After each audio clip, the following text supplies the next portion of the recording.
Ναι, এখন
okay.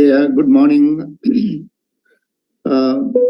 I think we have to start here. It is 9:07. We'll let the others join later. Can you all hear me? Yes, sir.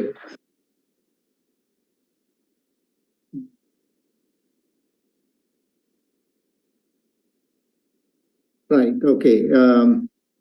What I'm going to do today is this is more of a practical session. Practical in the sense I will be describing the steps that you have to take in order to create a geo database. And there are number of ways of doing. I'm kind of presenting a very simple example of a geo database. You will be creating it fresh using your computer, but I will show you how to start, how to do it step by step. I mentioned that the personal geodatabase is to be discontinued in near future because of the unavailability of updates for the Access database. Now, Access, as you know, is a Microsoft product, and they will not support Access hereafter. So the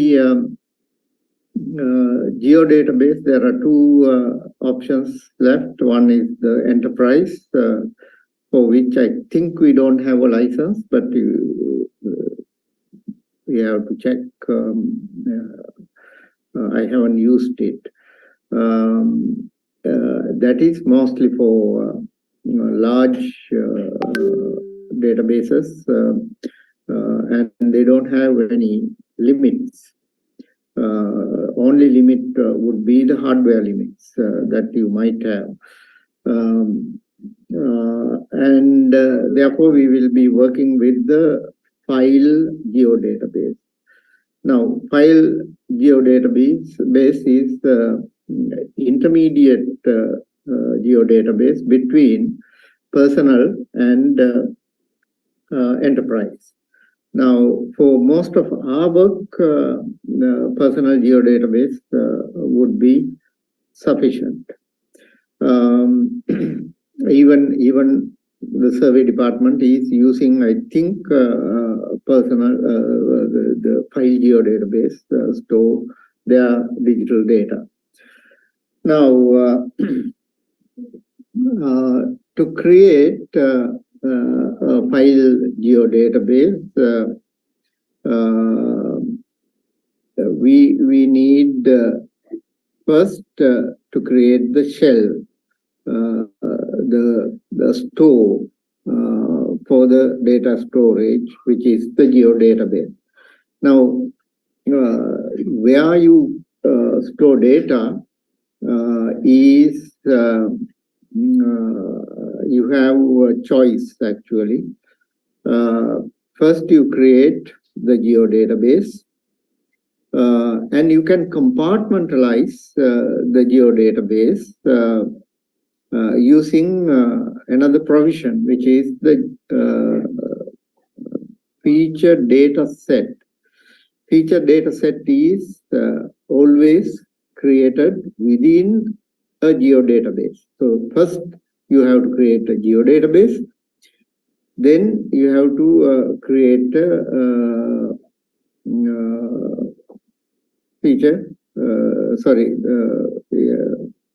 feature data set. Yeah, okay.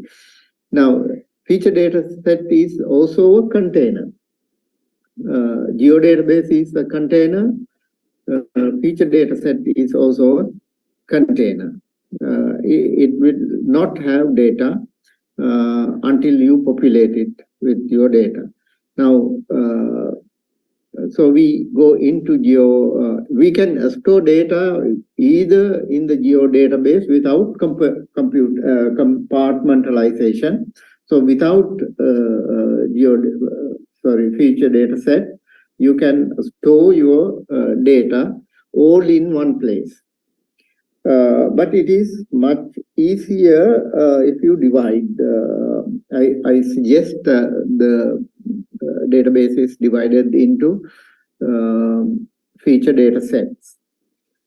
The main characteristic of a feature data set is that it has its own coordinate system or datum. When you create a feature data set, you have to define the coordinate system. Now, that means your feature data set can accept data only the data with that coordinate system. So normally when we create feature class, when we create a shapefile, we have a choice of defining the coordinate system or leave it as unknown.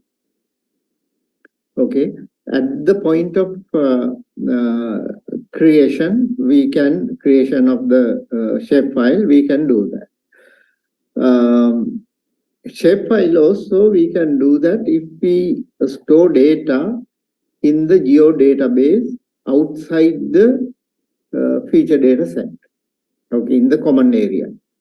Now, if you want more control, it is better that you define the coordinate system. If you want to define the coordinate system, there are two places where you can do that. The container should have a coordinate system. Second, when you create a feature class or shapefile, shapefile would be outside the geodatabase. The coordinate system can be defined for a shapefile. Now, feature class, when you are creating a feature class within a feature data set, automatically the coordinate system of the feature class would be taken from the feature data set. So you don't have to separately define coordinate system for the feature class when you are going to create it inside the feature data set. So that you should remember. So that restriction is not there when you create it in the common area. So let's forget about the common area at the moment. For feature data sets, feature classes, let's say we define coordinate system. It's a good idea even when you are creating a shapefile. It is a good idea to define the coordinate system. The reason is ArcMap and also ArcGIS Pro work with multiple coordinate systems.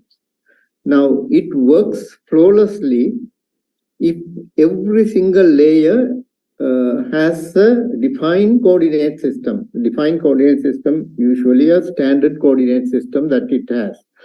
In such cases, even if your the coordinate system of your data layer is different, you can sort of add that data into your project. So that is the advantage. So multiple coordinates. But you cannot have multiple coordinate systems within a feature data set. So that's the difference. So if you want to keep your data in two different coordinate systems, you need to create two different feature data sets. Okay. So for example, Sri Lanka has three commonly used coordinate systems. The geographic coordinate system, not three actually, it's four.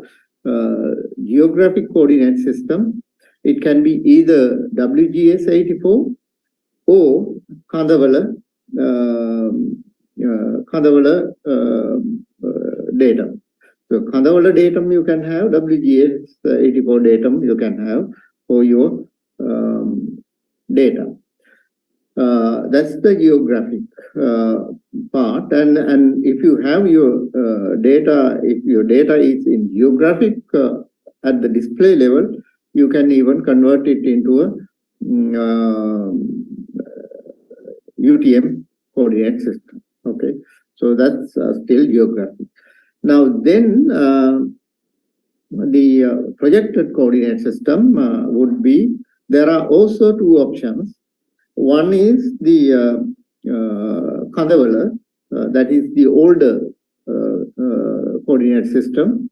Kandawala with 200,000, 200,000. That's the only difference from the Pidur Salagal. 200,000, 200,000 false origin would be located somewhere in the sea. But after the this is the survey people know this. I'm just explaining this to the others. For the new coordinate system, now true origin of the coordinate system is the Pidur Talagala point. Pidur Talagala latitude, longitude defines the true origin of our coordinate system. So it would be the 00 point theoretically. But when you use it as the 00 point for the projected coordinate system, what happens is part of your data would have negative values for your XY coordinates. In order to avoid that, we define the false origin. Now, false origin used to be located 200 kilometers to the west and 200 kilometers to the south. Okay, so our point would be 200,000, 200,000 from Pidur Talagala, if you look at it from the units that we use in GIS, the meter is the standard unit, and therefore 200,000, 200,000 false origin. After this international treaty on the sea, we are entitled to the economic resources within a broader area beyond this, beyond the existing or the older false origin of our coordinate system. So we have to add 300,000 to both values, X and Y values. We have to add 300,000, then it's 500,000, 500,000. Now this coordinate system, this datum would be is called SLD 99. SLD 99. So projection is the same. This is a Cartesian coordinate system, the projected coordinate system, and our new national grid is that. Now, a lot of older data that even if you look at the older maps, 1 inch or even 50,000 series, the grid printed on the map is using the 200,000 poles origin or the Kandawala datum they are using. Now, the new maps, 1 to 10,000 new maps and 1 to 50,000 new maps are using SLD 99. Okay, so it's simply that we have shifted our force origin to the west and south. That's the change. So we don't have to worry too much about this. Only thing is we have to take that into consideration when we are creating a feature data set. The feature data set has to have a defined coordinate system. So we will, if you want both the old Kandawala grid and the new SLD 99, we will have to create two feature data sets. Remember that. So now this exercise, what we are going to discuss today, would have several things. I was earlier thinking about designing the database schema.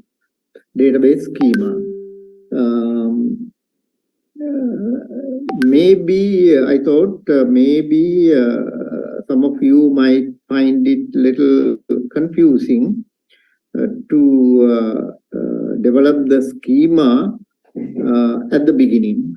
Instead, I jump one step ahead, and I thought I show you how to create a geodatabase and define some other parameters and create.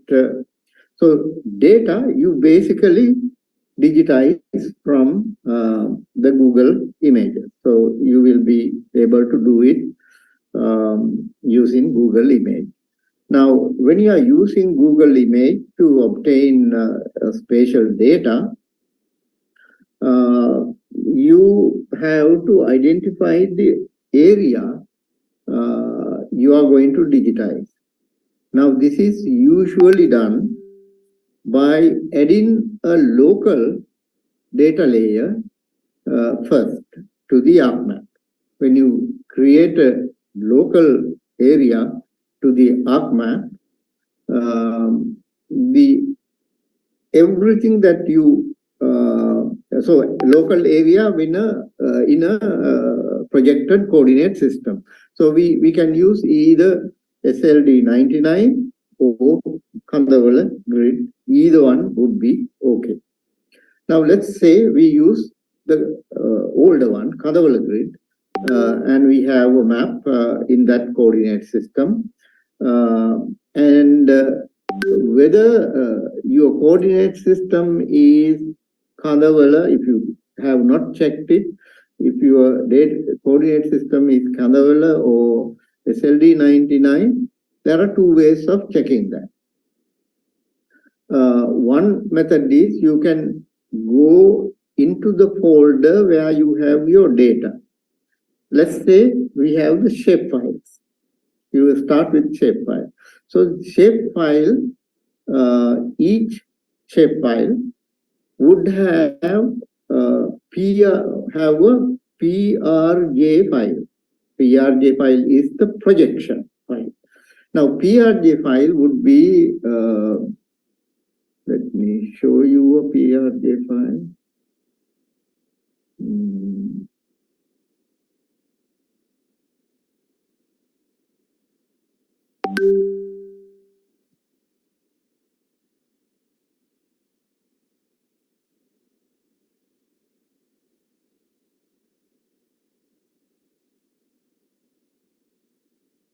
I'm just taking an example from a data layer.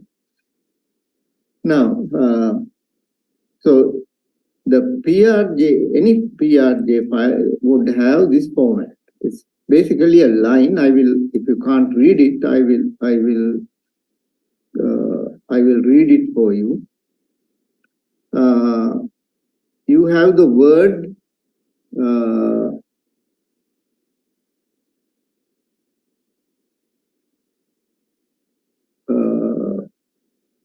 projects, okay?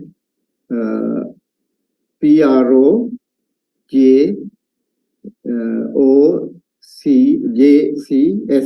projects. Then you have the name of the datum, Kandawala Sri Lanka grid, which is this older national grid. Okay. Then it says, then it defines the geographic coordinate system. Geographic coordinate system, which is GCS Kandawala. GCS Kandawala is the geographic coordinate system. And then you have word datum within brackets. It says Kandawala, then spheroid, which is the ellipsoid that is used, Everest adjustment 1937. That is why I said earlier one. This is Everest adjustment 1937. Sorry, even now we use the same ellipsoid. Sorry, same ellipsoid. So forget about the last thing the one before the last thing I said. Everest ellipsoid is the one we are using. Ellipsoid is that. Then you have two numbers which define the origin of the coordinate system in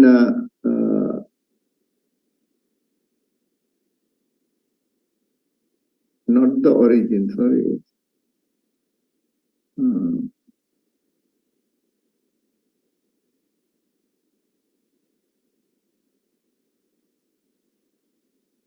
This I will check you, let you know later. Then prime meridian is Greenwich. Even the Everest one, prime meridian is Greenwich, but we use a local meridian, which is going through equator. But all our measurements are from the Greenwich. And then we have the projection. Projection, this is simple because all our maps, projected maps, have Mercator, transverse Mercator projection. That's what you have. This file is created when you say define coordinate system. How do you define coordinate system? In your, when you start your arc map, in the arc map, you have this red button, which is the arc tools toolbox. Toolbox is this red button, and you click on that, then you get this window. You go to project management, sorry, data management. In the data management, you have projections. Data management, projections and transformations. tool set, toolbox. It is another toolbox. In that toolbox, you have several tools. One of them is project. So you can project from or to national grid, from another coordinate system to national grid. That includes another defined coordinate system. Okay, it has to be a standard coordinate system that is available. So you can project between coordinate systems and define coordinate. Let's say you actually use one of the existing coordinate systems. Let's say we use Kandavala. But we forgot to define it. Whenever you create a shapefile, it asks what coordinate system you want to use. Then you can define. Alternatively, you can even ignore it and proceed with the rest. If you ignore it, your coordinate system is left undefined. That means you will not have a file in with your shapefile. Shapefile is usually about minimum of 3 files, but maximum can go up to 7. So these files, among these files, there will not be a file with .prj extension. So .prj extension file is a text file. You can open with the text editor and take a look at it. Okay, or you can go to Archinfo. You can start Archinfo and view it as well. So that file has to be there in the database. Let's use it as a standard. Whenever we create, we define the coordinate system of the data layer. Right. And then the coordinate system. Okay. In this exercise, what I have described this in the document that I sent to you. What is done here is we are designing a database consisting of several files, several data layers. Now, these data layers are, we have places for dining in a city. So it can be near your area. You can select any town. You can digitize the points from Google Map, Google Image. What are the places where you have dining and including taking a drink or having some tea or coffee or some such thing. So we identified several of such things. One type is called cafes. Cafes are smaller restaurants where you can have usually something to eat, something to drink. Okay, and then second thing you have bars. A bar is where the alcoholic drinks are served usually. So you know these places in your town area. Or for this exercise, you can even digitize places where the alcoholic drinks are sold. They are also called bars here in Sri Lanka, but in other countries it might be called something like liquor store or some such thing. The word bar is that you can sit down and drink somewhere. So you have cafes, you have bars, but if you need to eat, there are restaurants which serve main meals. Three main meals are served in these places, and there are other facilities. This can include even those fast food joints also as restaurants. So you have cafes, you have restaurants, you can have bars, you can have you can have restaurants, bars, cafes and lounges. Cafe is and lounges places. Cafe is a place where you can have a drink, you can have tea, coffee, and some eat the food as well.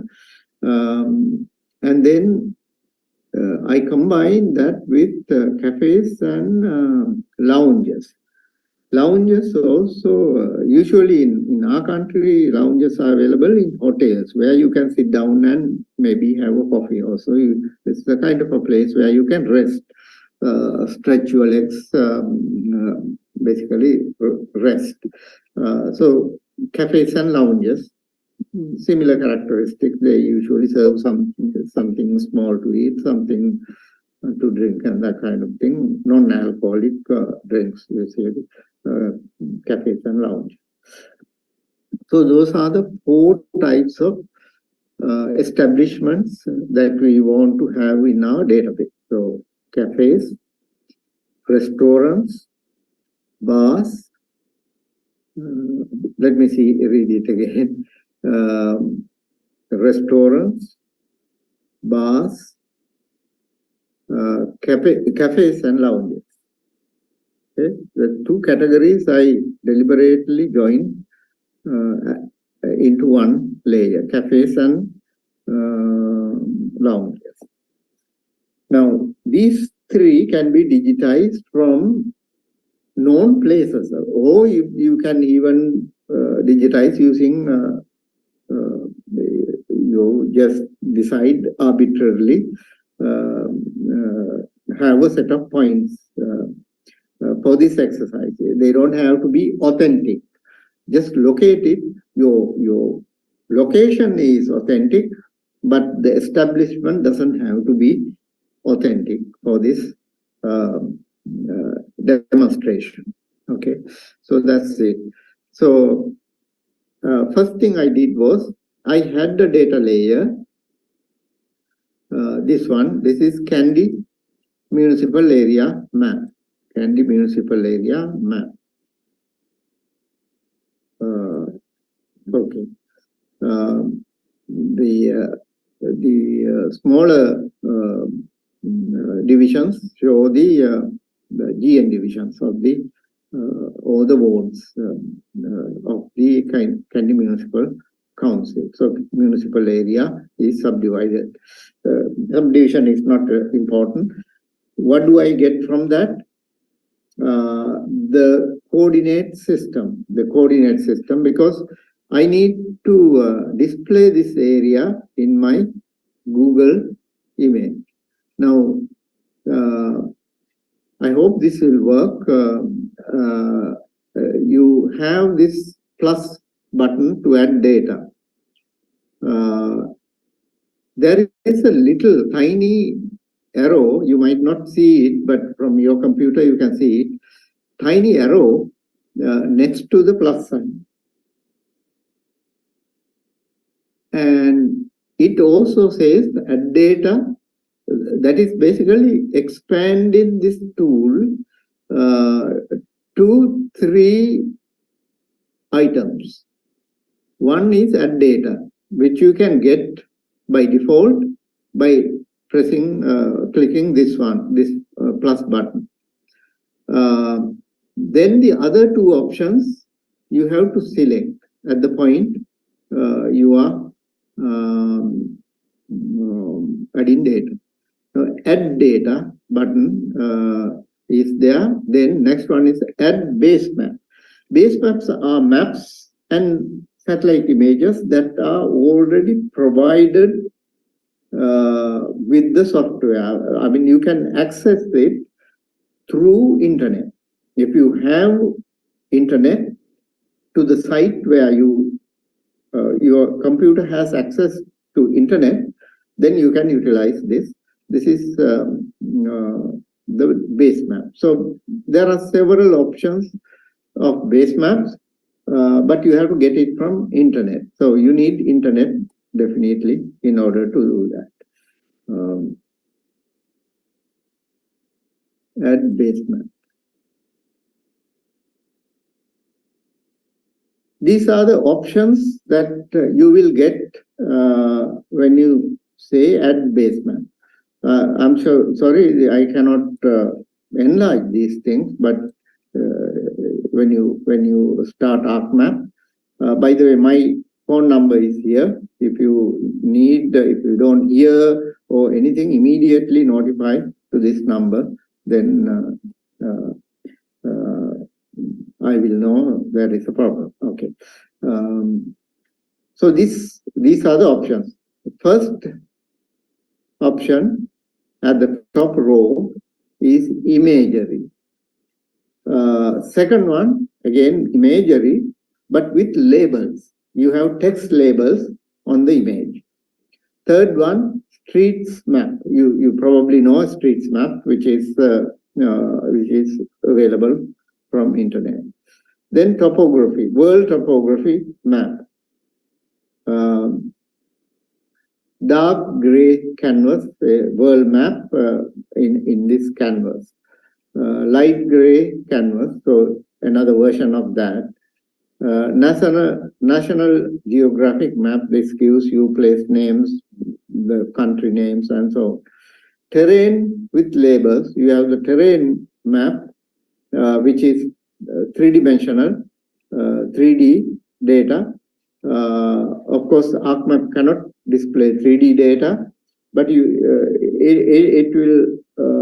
But you can see relief by selecting the option from the program. Relief can be obtained from your ArcMap. Then you have the oceans map. So that focus is on the ocean. So those are the data layers that you can add. Then the next option that you have is again in the add data button, add data from your ArcGIS online. Now, ArcGIS online data you can obtain from S3 or from your local site. The local site is the Department of Geography.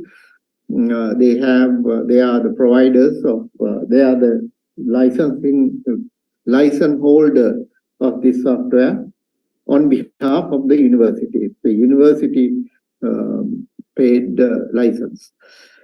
So they are the ones who create licenses and provide to you. Okay, so that's whatever data that they have can be accessed.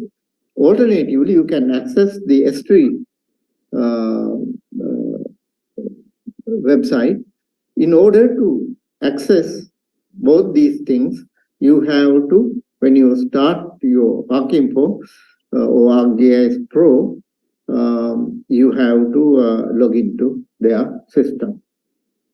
Okay, so you have to have a ID password. Okay, so having the license alone is not sufficient. You have to create an account with S3. Then you will have access. Now, okay, and I hope this is mostly introductory up to now, not focusing on creating a geo database. or this data file. You can actually, if you are more familiar with the shape files, at this stage, you can create these files as shape files. Okay, but and import them into ArcMap. Now,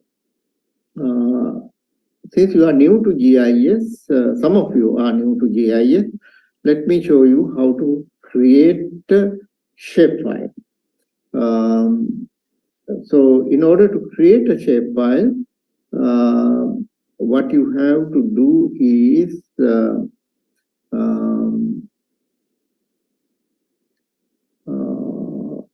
okay.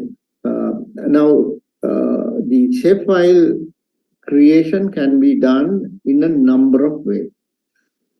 In addition to ArcMap, there is another program which is called Arc. It is there in my thing. It's called Arc Catalog. If you don't see it, just type in the search field Arc Catalog.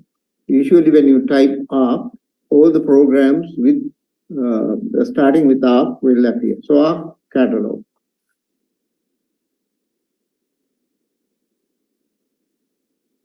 Okay. I showed this earlier also. Arc Catalog is, it looks like a browser. It lists out all the folders in your computer, in your all the folders in your computer, I have C drive, all the folders in C drive, then E, all the folders in the E drive, and so on. Now, this allows me to go to a, I'm going into workspace, for example. If I want to create a shapefile, so this is again a catalog, create a shapefile. So I have gone into the folder where I want to create the shapefile, right click, new, I get many options. I can create a file geodatabase. Let's start from the top. Top one is I can create a folder. It is like using the Microsoft browser. Microsoft browser also has this option. Okay. Now, additional things, there are a lot of other things which are additional, which are not available in the Microsoft browser. Now, new folder I can create, new file geodatabase I can create, new personal geodatabase I can create. I can also create a database connection, that is a connection to a commonly available database. That is possible. If there is an Arc GIS server, geography department has a server. So if you have access to that server, you can access to the server using this. Then you have layer. You can create a data layer. Of course, data layer is basically a visual thing. You create a layer out of shapefile. The group layer, you don't need to know that. Python toolbox. Then you have shapefile. So you can create a shapefile in this folder. Now, shapefile is simply a data layer of one of the three types. Data layer, one of the three types. One is point, the other is line, the other is polygon. So we can create a layer. You have to specify that. So you create a data layer, shape, new, okay, new shape. You type a name, let's say cafe.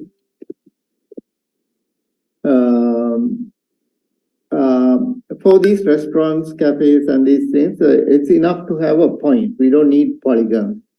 Lines are not relevant. So we can create it as a point, because someone looking for a restaurant, what you need is the location, XY location. And then you have this box, it says unknown coordinate system. Now, unknown coordinate system can be turned into a known coordinate system. So, edit. We are editing to provide the coordinate system to this data layer. So, we have now in my case, I have added 3 coordinate systems to my favorite. Okay, this won't be there unless you have added these files into the favorite coordinate system. If your favorites favorites folder is empty, there won't be any coordinate system here until you add them to the favorites folder. Now, what we get is actually geographic coordinate system and projected coordinate system. Here we have WGS 84 as the geographic coordinate system, and the coordinates are in degrees, latitude and longitude. And then 2 projected coordinate systems, SLD 99. In ArcMap, SLD 99 is the full name given in ArcMap is SLD 99 Sri Lanka Grid 99. The older one, Kadawala Sri Lanka Grid, that is 200,000, 200,000. Sorry, one with that. So you can select any one of these for you. Now let's see, in your computer you might see something like this. Let's go to the projected ones. Projected. So projected coordinate system, there are so many for the entire world. Okay, therefore you might get something like this. How do we search for our one? Our one would be a country system. Okay, first, country system is the projections can be for the entire world, projections can be for a particular country. So there are different types of projections for the depiction of the entire world or depiction of a single small area. Single country means smaller area. Most of the time, not always. Now, these are the country systems that we have. Now, in the country systems, you have, wait a minute. You have national grids, okay? In the country system, you have national grids. Click on the national, or expand national grid. Then you get Asia. So this is important because the storage of coordinate systems are in a kind of a hierarchical folder tree that makes it easier for us to find our one. Asia. So we are now narrowed down to Asia, expand it. Then there is no subcategories within this, but we have names listed alphabetically. Let's say we are looking for Kandawal actually, not Sri Lanka.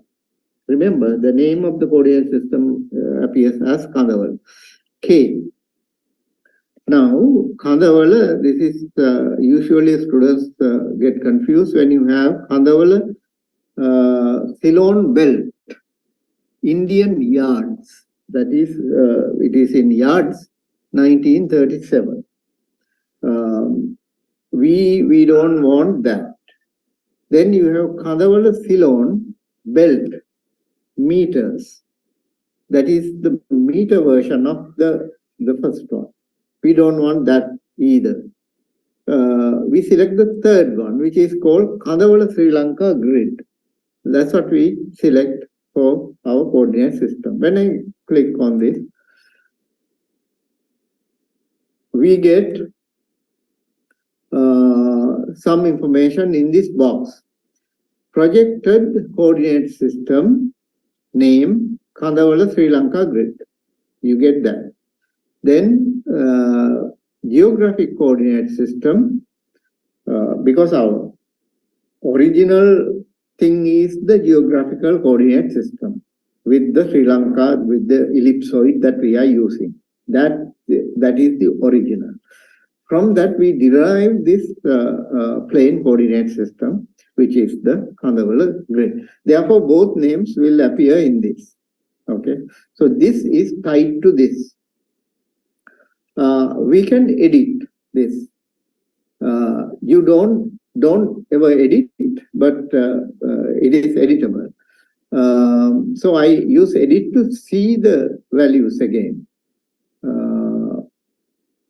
When you click on edit button, it's much easier for you to read the parameters in this coordinate system. Projection, transverse Mercator. Projection is important because a spherical Earth has to be projected, or spherical curved surface of the Earth in our region, in the Sri Lanka region, is projected onto a plane. So first we have to have an ellipsoid. First we have to have a projection. So map projections, we will have a course on map projections later on. Map projection is projecting a spherical body onto a plane. Okay, that is, there are many projections that you use. For us, it's easier because all our maps are using the same projection. It is called transverse Mercator projection. The meaning of that, what is the transverse Mercator projection, will be described, explained in the relevant course. Okay, projection name is there. It is sufficient for us for this discussion. Then you have false easting. I was talking about false origin. It is called false easting and false northing.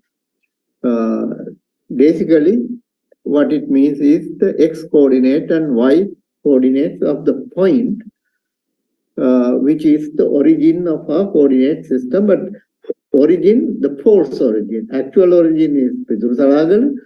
False origin is this place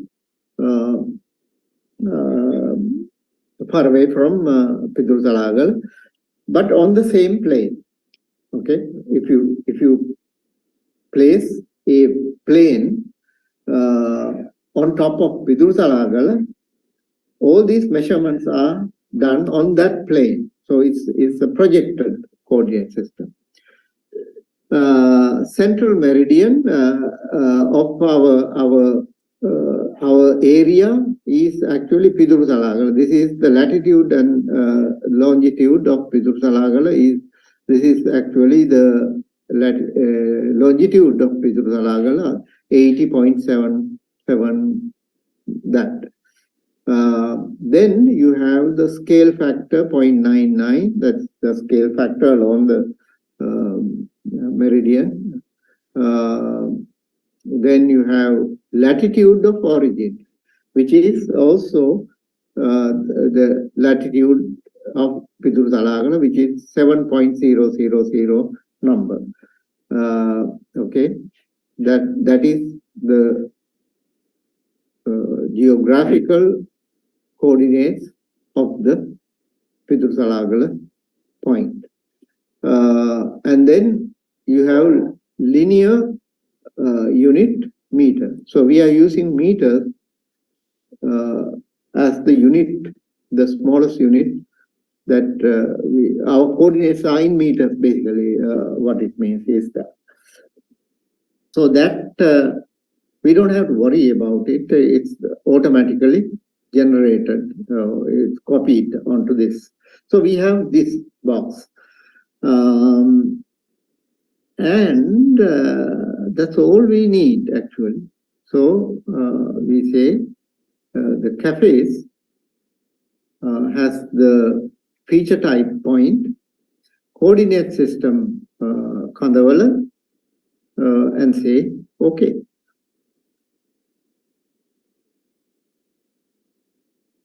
Okay, that creates a new file in this folder. Okay, that's the shape file. In this case, a shape file was created. Okay, so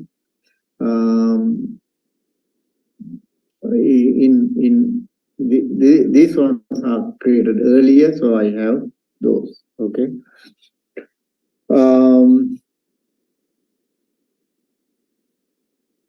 Then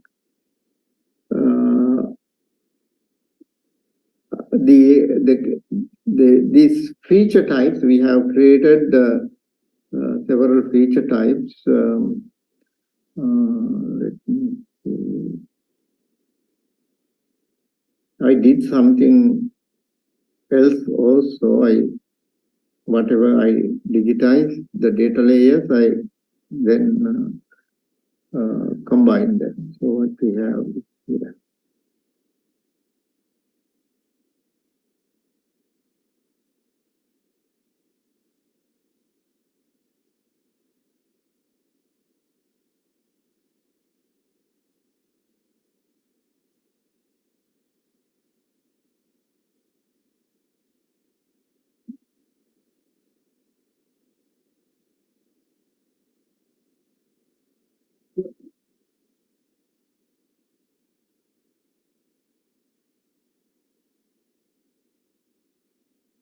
Okay, it takes time, so I will work with what is available. This one, okay. So what we did here is we can create basically the data layers that we want.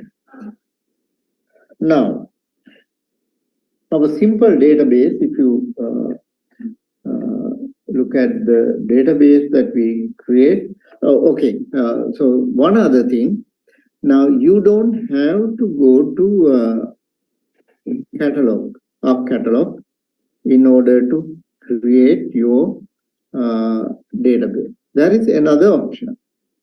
That option is in your desktop. Now, can you I don't know if you can see, but in this you have a button to start your catalog. So remember, the independent program is called Arc Catalog. So you can run it independent. And within ArcMap desktop, we have kind of a smaller version of that, simpler version of that, which is called catalog. You can click on the catalog button. When you do that, you get the browser again. This is more convenient when you are working with ArcMap. It is more convenient. You can create your data layers using this. and it is kind of a simpler version of the older one, the one I described. So you can work with this also. You have the same more or less same capabilities. You can basically create a geodatabase in this also. So that is there. Then alternatively, just write down in your notes the three options. So you can basically user friendly. You can go to them and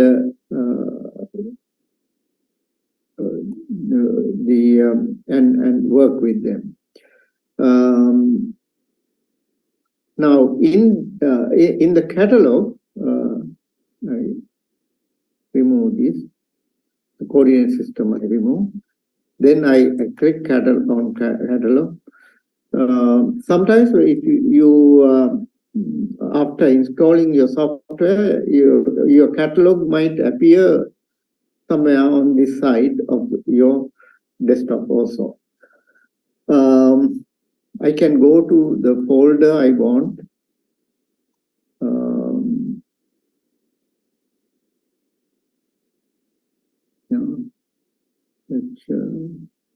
Postgraduates, PGIA, PGIA,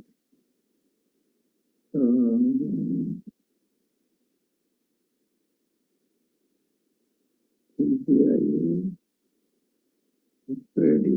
This is your course, 5103,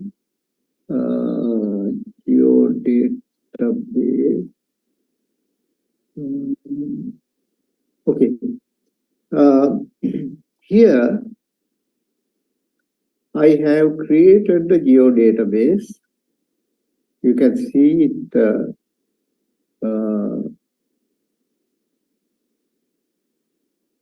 Okay, it has certain files. These are the files that I have.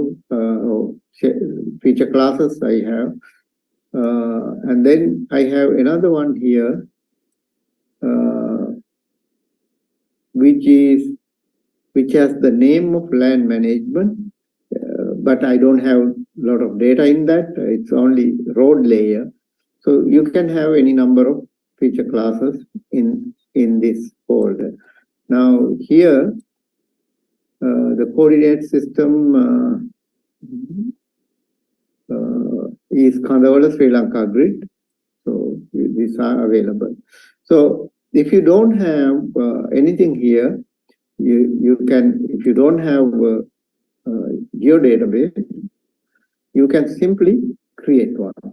So this is the location of your geodatabase. Okay, geodatabase is located within spatial data management folder. So you are inside that folder. If you want, you can select the subfolder, GDB, geodatabase. And in that folder, you can create a geodatabase. Right click, new, file, geodatabase. It will be created with default name. Default name is new file geodatabase. So obviously, this name is not what we want. We can create, we can give our name, whatever name you want to give it. It is better to give a meaningful name to your geodatabase. The meaningful in the sense, you can use the theme of the data that you are intending to use for this geodatabase.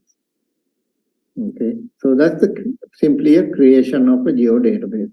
So I don't change the name now because I'm going to delete this. in a minute. So I can't go inside this because inside this empty. But if I want to create a feature data set, I can do so. New feature data set. See what happens. So when I click on that, I get it is asking for a name.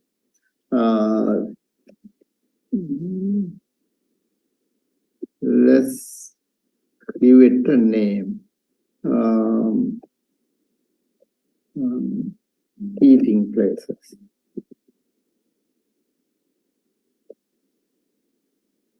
No, eating places. Let's say candy. Candy is the topical name.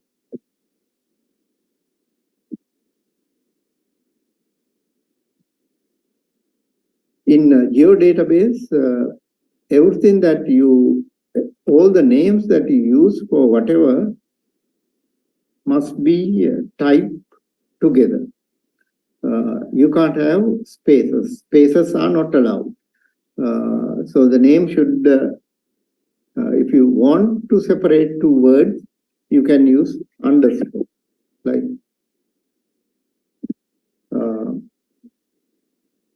so I have given a name, Candy, for the feature data set inside the geodatabase. So I can select a coordinate system, okay? Either this or this or this. If you are intending to collect data using GPS, for example, your data will have latitude, longitude, that means coordinates in degrees. So if you get the coordinates in degrees, minutes, seconds, you should turn all these into decimal degrees. That is minutes, seconds divided by 3,600, minutes divided by 60. So add those three components into with the degrees. That will give you decimal degree. That is the coordinate, XY coordinates in degrees. You don't want to use degrees means seconds. Instead, you are using decimal degrees.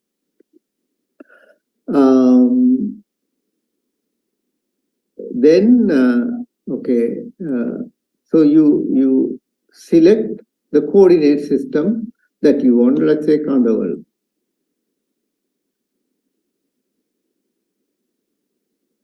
Then it asks, choose the coordinate system that will be used for Z, that is the Z value.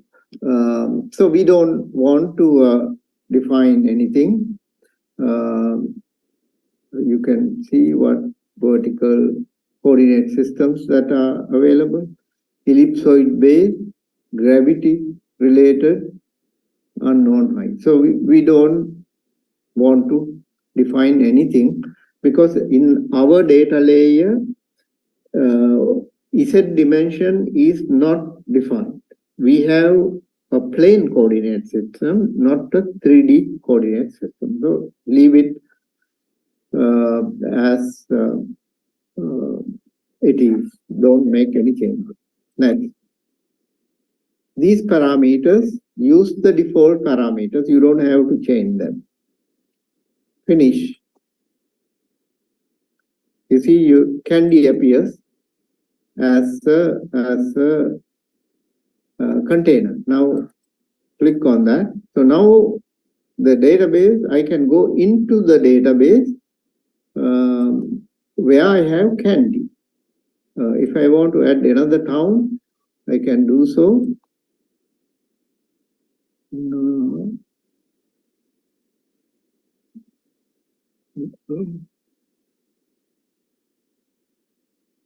Feature data set,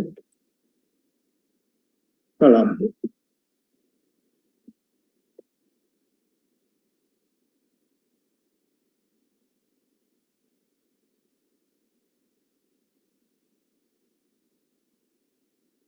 in Kandavala. Now I have another container. So container 1, container 2, Candy container, Colombo container. Okay. So that kind of, you can have any number of feature data sets. They are like shelves, the places where you want to keep your data. These are not data. These are actually containers. Then everything is okay. But if you want to create Candy, for Candy, you want to create data layers. Let's say you want to create cafes. Let's say restaurant. New feature class. Now, so we are now selecting a different type of data. We first selected create a geodatabase. After that,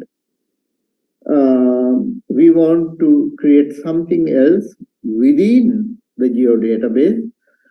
That is the container. So we created, selected feature data set twice. We have Colombo and Candy. All these are not data. These are like shelves. Now we are going to create a layer which will eventually contain data. Feature class. Inside the feature data sets, you can only create feature classes. We have no other choices.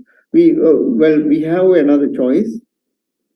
We have choices. We can create a feature class. We can create relationship class. We can create. I will explain what relationship class is later. Terrain.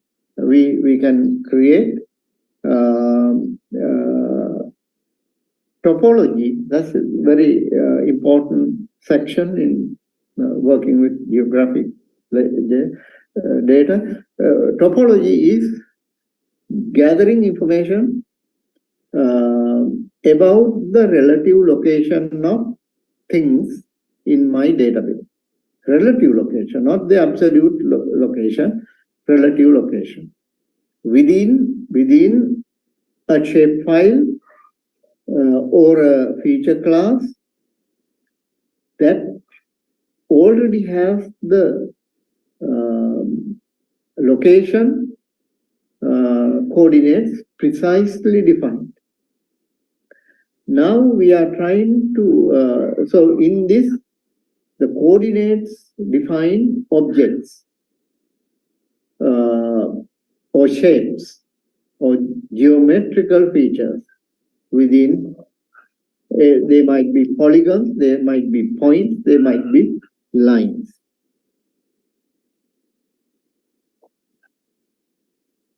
Now, let's say we created the lines layer, maybe rows.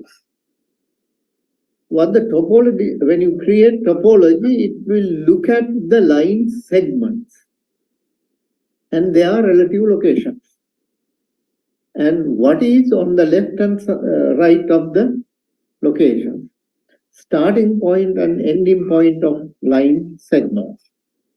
Whether one line goes over another line, whether there are duplicate lines, whether a line doesn't connect properly. You know, the road network, if you take a road network, all the network lines have to connect to each other in order to, it would be like something like circuit diagram. If the lines are not connected, the electricity doesn't pass. So here, vehicles can't connect to a road if there is no connection. Therefore, it stops somewhere short of the next turn. Or alternatively, these are errors that usually happen. Alternatively, the line doesn't actually connect the junction properly. It goes over the line a little bit further. Okay, this is okay in some places, but still, when you are working with GIS data, anytime there is an intersection of two lines,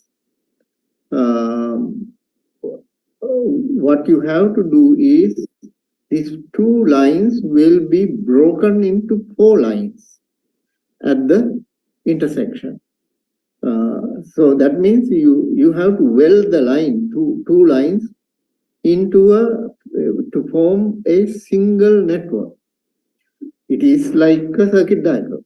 So you can't go over you can go over. There are situations where you can actually, but if you want to turn right or left at the junction, you can't go over the road. Over the road means it is you are bypassing the road. Maybe you have an overpass or underpass. Like those roads which are going over the expressway. So you can't turn into a side road from an expressway unless there is an exit. Okay, so that kind of thing. So particularly for network modeling, if you want to model traffic, for example, lines have to be connected in order to navigate. If the lines are not connected, you can't navigate. So that would be a network error. That is why this error has to be found. When you are digitizing, actually you are digitizing at a low resolution usually. You might not see, a couple of distances, a couple of meters short of a line to the intersection, or a couple of meters going over the intersection. We will not be able to see that. But topology construction will help you to identify such unconnected endings. All unconnected endings are not errors, but some of them are, which the ones which are at the intersection are not connected.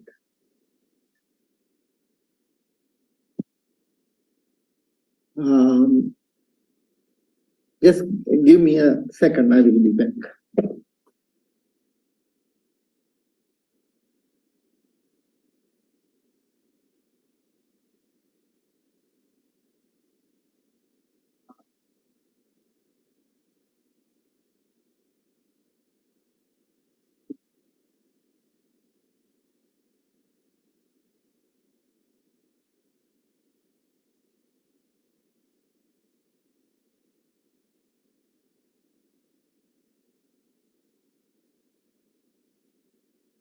Okay, so far, what I described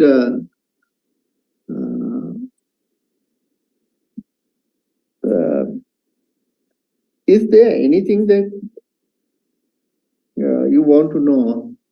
If you are confused about something, this is the time to ask before we go to the next step. So I would like you to ask questions if you have such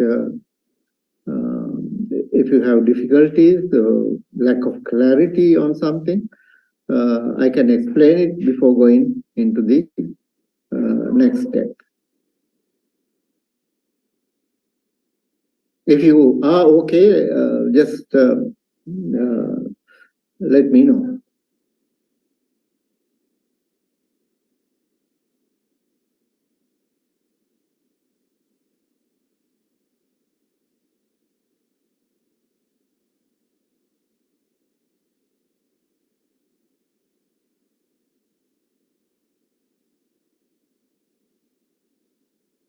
Hello?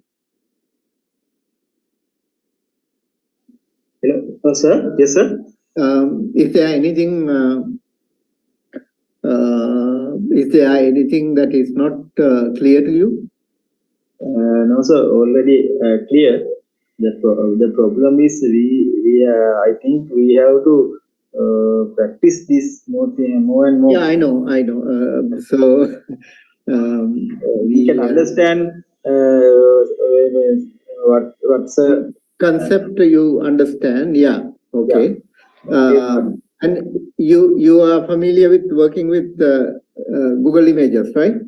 Yeah. I think let me see.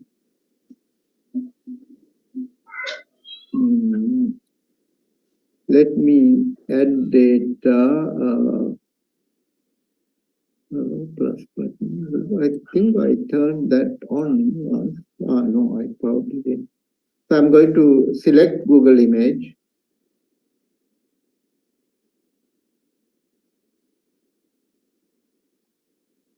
It looks like working. So the practice part. Do you know how to kind of digitize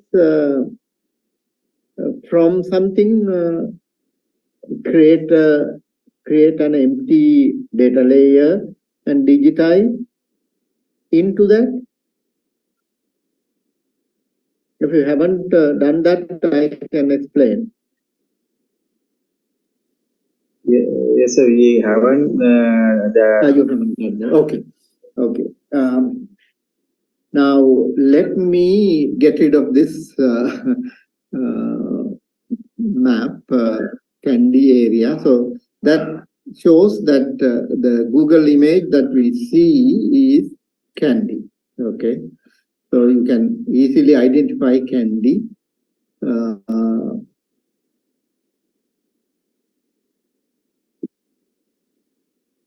Only thing is, this is a 32-bit program map, and as a result, it is a little bit slow.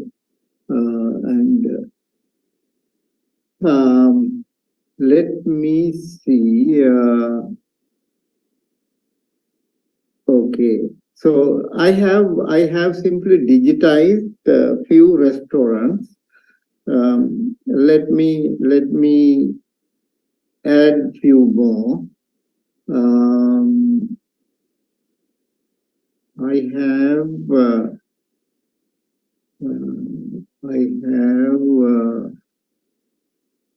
this is the Candy Lake.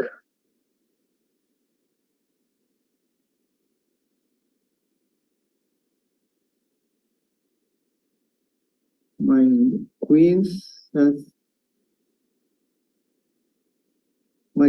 has shifted here. I have to edit that. This is not actually Queens. I'm going to digitize Queens. Now, this is the Queens Hotel.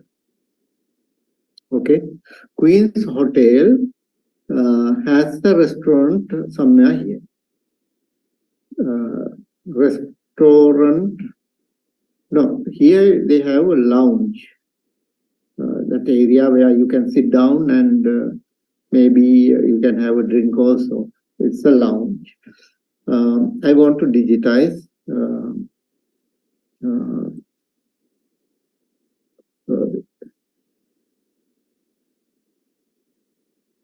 I want to digitize a point here. So in order to digitize, I have to enable digitizing.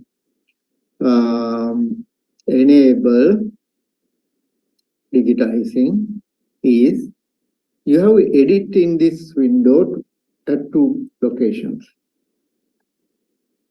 This edit, forget about it. Okay. What we want is editor. Editor allows you to edit your shape files. Right now, these shape files are not editable.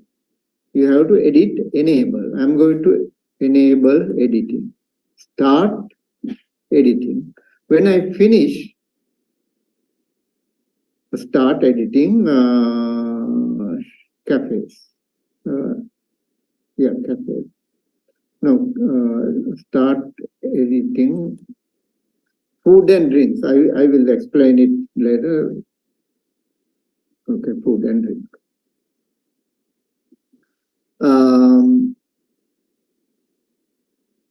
So I made edit enable. Once I have finished editing, adding or deleting, I can stop edit, or I have to stop edit. Otherwise, you can corrupt your data layer that you don't want. Always start edit, stop edit before you close your program. Okay, that's something that you have to remember. Now, editor, I have enabled editing. So if I do editing, editing here means either deleting or making some change to the data layer. Now I'm going to digitize a point. Now digitizing means adding a point here. Okay, adding a point here. In order to add the point, now here I have got edit enabled, and let me move this a little bit.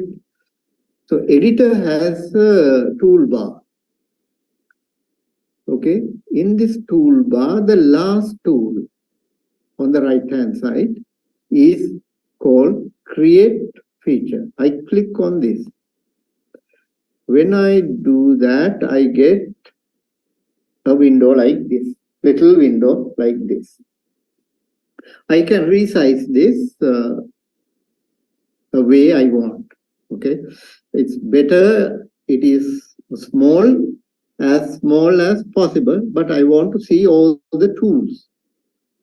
So you take a tool. This is your toolbox, really.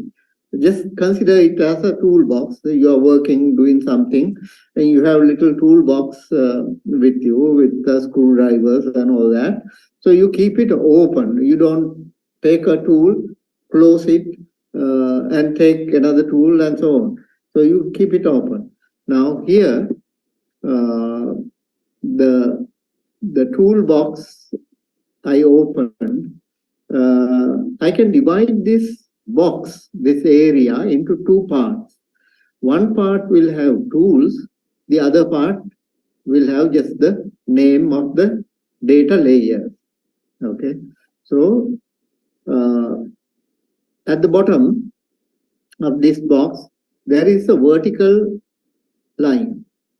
This vertical line allows you to divide this box into two parts vertically. Divide vertically. You can divide horizontally as well. Now you can see you get the name of the layer on the left hand side. On the right hand side, you have tools. Still not visible because you have not selected which data layers tools we are looking at. So I click on this. When I click on this, I select this layer and then click on the button here. Oh, wait a minute. For some reason, let me do it again. editor, right.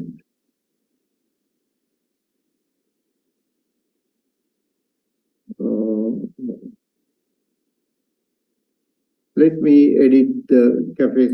I must have done something to it. So cafes is a separate layer. I'm digitizing that to include cafes. Editor, start edit, cafes, toolbar, okay, cafes. Now I get this dot against which we have the name point. So I can digitize points. Okay. The point I want to digitize, see the point is now shown in some color. So you can take your cursor to the point you want to digitize. This is the hotel. Somewhere here you have the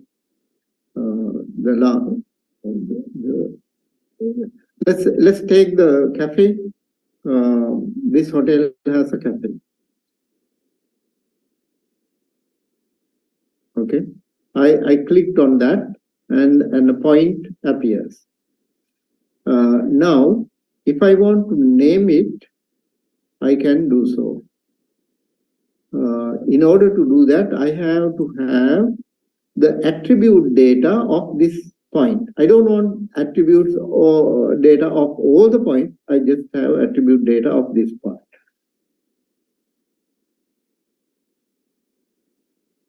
Okay, one record.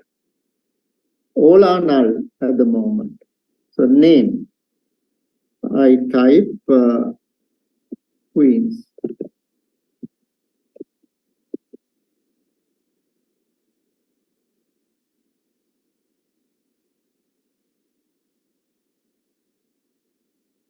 Cafe.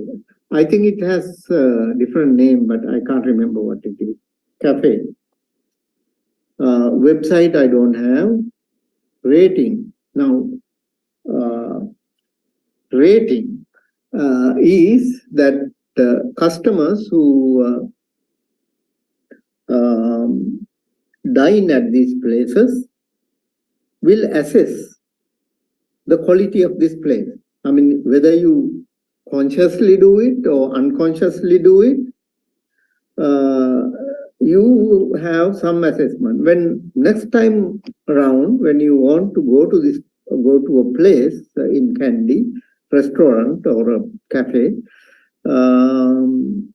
you will have that information. I have used this place and that was awful. Service is bad, food is bad, no bathroom facilities, the seats are dirty, whatever the facilities are not up to the mark. So you can give, you can have some categorization of the quality. Now, for that you can enter a number if you want, say 1 to 10. 10 would be the best, 1 would be the worst. Or else you can have descriptive categories which are built in. I will explain to you how to do that, how to have these categories built into the data layer. Now I have the rating. Let's see what options I have. How to get these options would be explained later. So click here. Okay, I have categories: fair, average. Sorry, we have poor, fair, average, good, excellent. That is the order. The order has been switched. So don't worry about that. So the order can be placed in that way. So you can basically select one of these categories. Let's say it is good, you select good. If you think it is excellent, you select excellent. So this will be, so here we have done something to the data that basically allows us to select a value from existing values, from defined values. This is like administering a questionnaire. When you ask people, let's say we want to assess the public view about the present government. So we go with the questionnaire and ask people to pick one of these categories. From each person we can ask, do you think the government is good, excellent, or poor, bad, whatever. So, and they can pick one of them. You can't pick many, you can take one. So that's the opinion survey. This is like an opinion survey. So we know we have predefined categories, we can enter that. Or we can leave it open and say, please give us a value between 1 and 10. So people say 10, some people might say 5, people might say 1, and so on. So we can enter that value in the relevant box in the questionnaire. So this is something like that, okay? But we have, instead of showing the numbers, we show the category. Then people might find it easier to say good, fair, average, poor, that kind of thing is easier to get from people rather than giving them a code, giving them a rank, asking them to pick a rank. The moment you give a set of numbers for them to pick a number, they will usually get confused and find it extremely difficult. We are not, our brain is not actually prepared us for this kind of precise numerical thinking. We are more likely to be comfortable with the category rather than with the number. Therefore, we have to be careful. We have to understand how people perceive things, and then we select the method. So this method is better than giving them a number. The moment when we have done this in some places, the moment you give them numbers 1, 2, 3, 4, 5, or 1, 2, 3, 4, 5 to 10, or whatever, more numbers you give, they get utterly confused. They don't know whether to give 1, 2, 3. It's better that we, the designer, think of numbers 1 to 10, but we can break that range into several 5 classes or something, and then they know how to say whether something is good or bad. Something is very good, excellent. These are the terms that we are used to, and therefore we can build these things into our data set. So I wouldn't say excellent, I would say good. That's good, very clean, food is reasonable, and so that's it. Yeah. Okay, I don't have to do anything. I entered that number there. If I want to see this number, whether I have entered it correctly, I can, this I is the inquire number. This is to ask the question, give me the values of this point. I can click that point and then I get this table which says good, among other things. Okay, so there is another cafe.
I'm looking for the Royal Mall Cafe. Let's see, Royal Mall Cafe. This is the court complex. One other thing I have to draw your attention to. Now, this is something I usually forget, but you have to be careful here. That is, the coordinate system was defined by the layers that I have entered. But I'm using Google Image. Google Image has its original coordinate system in WGS 84. So in order to perfectly match these two, that is my shapefile, the location on my shapefile, and the details on the map, to synchronize these two correctly, the Google image has to be correctly transformed into the local coordinate system. We normally assume that it happens automatically, but unfortunately, ArcMap doesn't do it. ArcGIS Pro does it, but ArcMap doesn't do it. Now, how do we fix this problem? The problem right now is things get shifted. The location of, let's say, Royal Mall in my database, in my data layer, may not be perfectly matching with the Google image. Now, here there is a shift, considerable shift. This is, I think this is the court complex, but Royal Mall is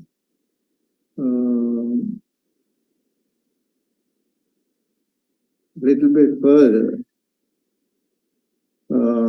Okay, so in order to correct that, certainly it is not on between the road and the railway, between the two roads.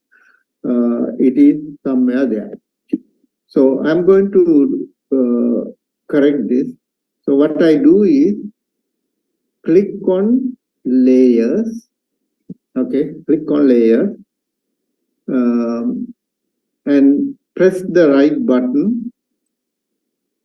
Okay, right button on your mouse. And then go down to properties.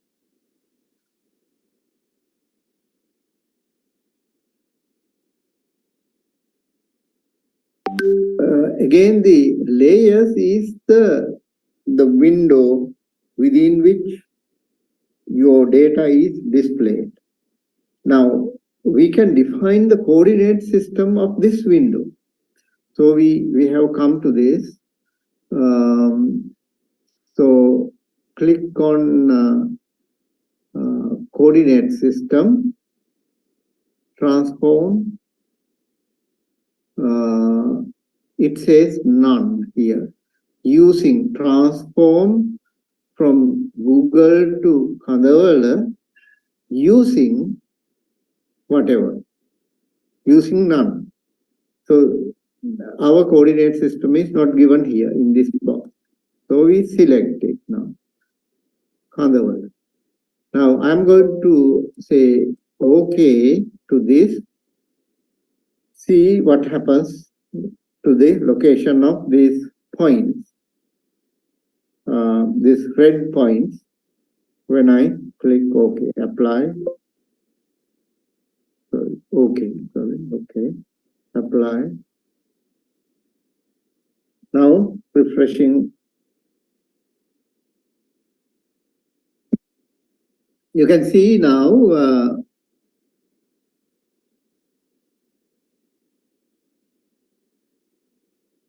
this is the Royal Mall building.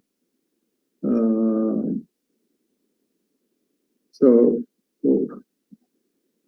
my locations are a little bit wrong. I have to change these are okay. These are all right. This is actually Royal Mall. This is the next door building. This is wrong.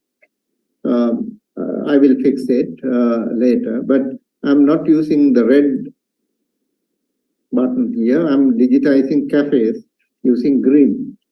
So I am going to use. Actually, I digitize these places into a separate layer called food and drinks earlier. So that is that layer. This is the cafes layer. I am going to place my cursor here. I think Royal Mall. This is the building on the other side. Royal Mall. This is their car park. Here, somewhere here. Okay. Now I digitize the point. I want to provide the details, name, Royal Mall.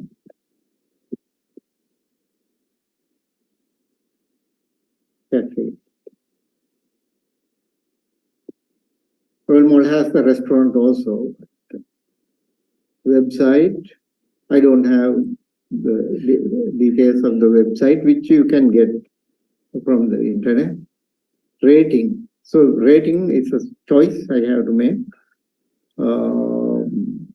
That cafe is fair. Okay.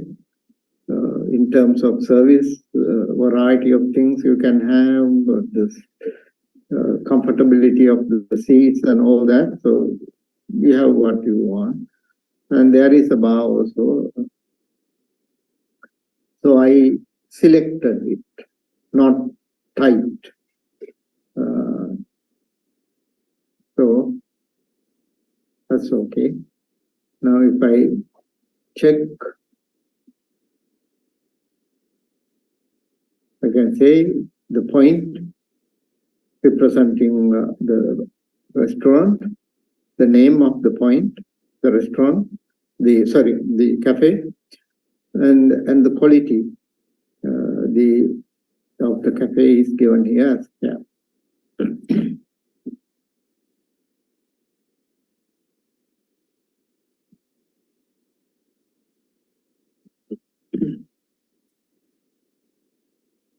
Right. The digitizing part, you will practice with Komodo a little bit more under introduction to GIS. But here, I mean, what this software can do to you is basically shown here. Just you don't have to worry too much about doing this on your own. But I mean, I keep it to very simple so that you can basically understand it. But at any point you need further explanation, please indicate to me.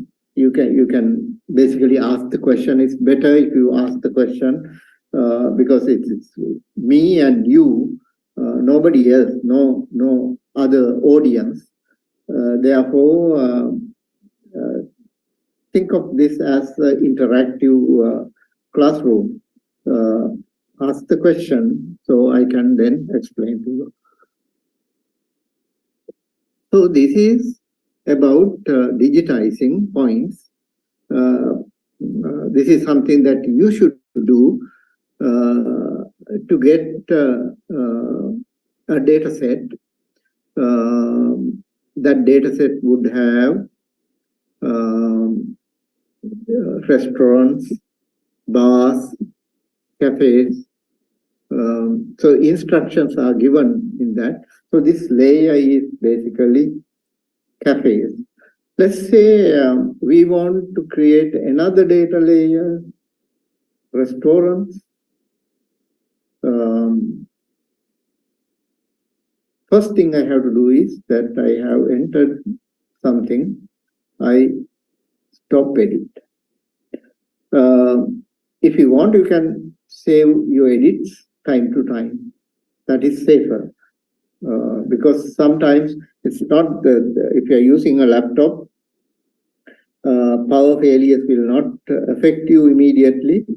Therefore, you have enough time to save your things. But sometimes what happens is your software can crash.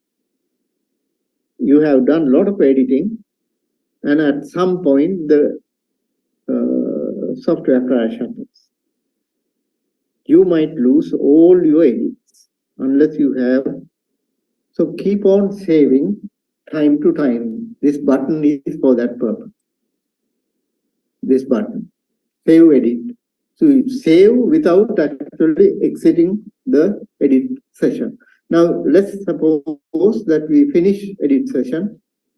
We can say stop edit. Usually when you say stop edit without hitting the save button, it will ask you whether to save the stuff you already entered. So say yes. Then the edits will be saved before shutting down. So we have now I can't basically digitize anymore. You can see this box is now inactive, so I can't digitize. If I want to digitize again, another layer, start edit. Select a layer, like right. Okay, that is about digitizing. But since you don't have a lot of exposure now, in order to do this, I think that I should discuss the way to prepare the database without actually using the software.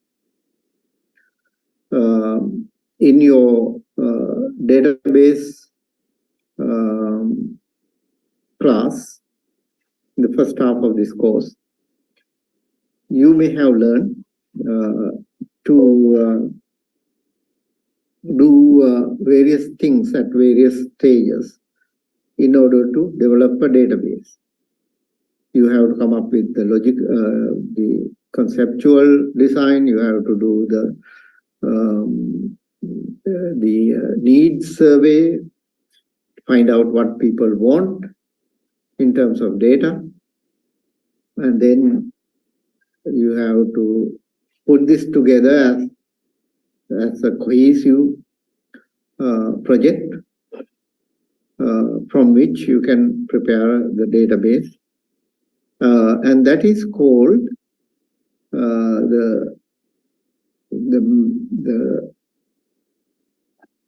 is part of it is metadata. Metadata is data about data, but little bit more than metadata here. It would be to show the design of the database. In the document I sent you,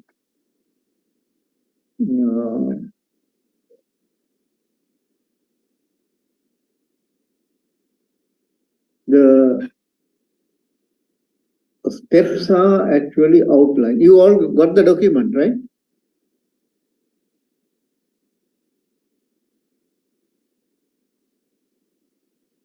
Hello? Sorry, sir? Did you all get the document I sent, Word document? Yes, sir. You did, okay. In that document, there is a descriptive part explaining various things, various concepts. And in addition, there is a step-by-step the creation of a database. Okay, I'm going to go through that now. I thought you're not familiar with digitizing and all that, but that's why I started this simple exercise here, designing a GIS database. Now, first thing you need to have is a schema, the framework for the database. What we need for the framework would be who needs what kind of data. So you are a designer, not the data user. Okay, you are design. It is that what you are doing right now. You are working for the survey department. You go to the field and collect data, and you don't collect data unless people want that data. Okay, people want certain types of data. People, in the sense, they may be various other government agencies, they may be general public, whoever want data. So you are a data provider. Your institute is a data provider. And in that institute, you are generating data through your fieldwork, surveys, or using satellite images. In your case, since you are surveyors, you are mostly doing survey work. That means you go to the field and collecting data, whereas there may be other people in the lab, they are actually using photogrammetry, photo interpretation, other kind of data collection from various other government agencies. For example, the people who are working on the atlas will need all kinds of data, socioeconomic data, population data, all those things. So they collect all this data and put it into all that should go into a database. Now, think of preparing a simple database. Now, what is this simple database is something that you have to decide. Your simple database can be on any theme for this course.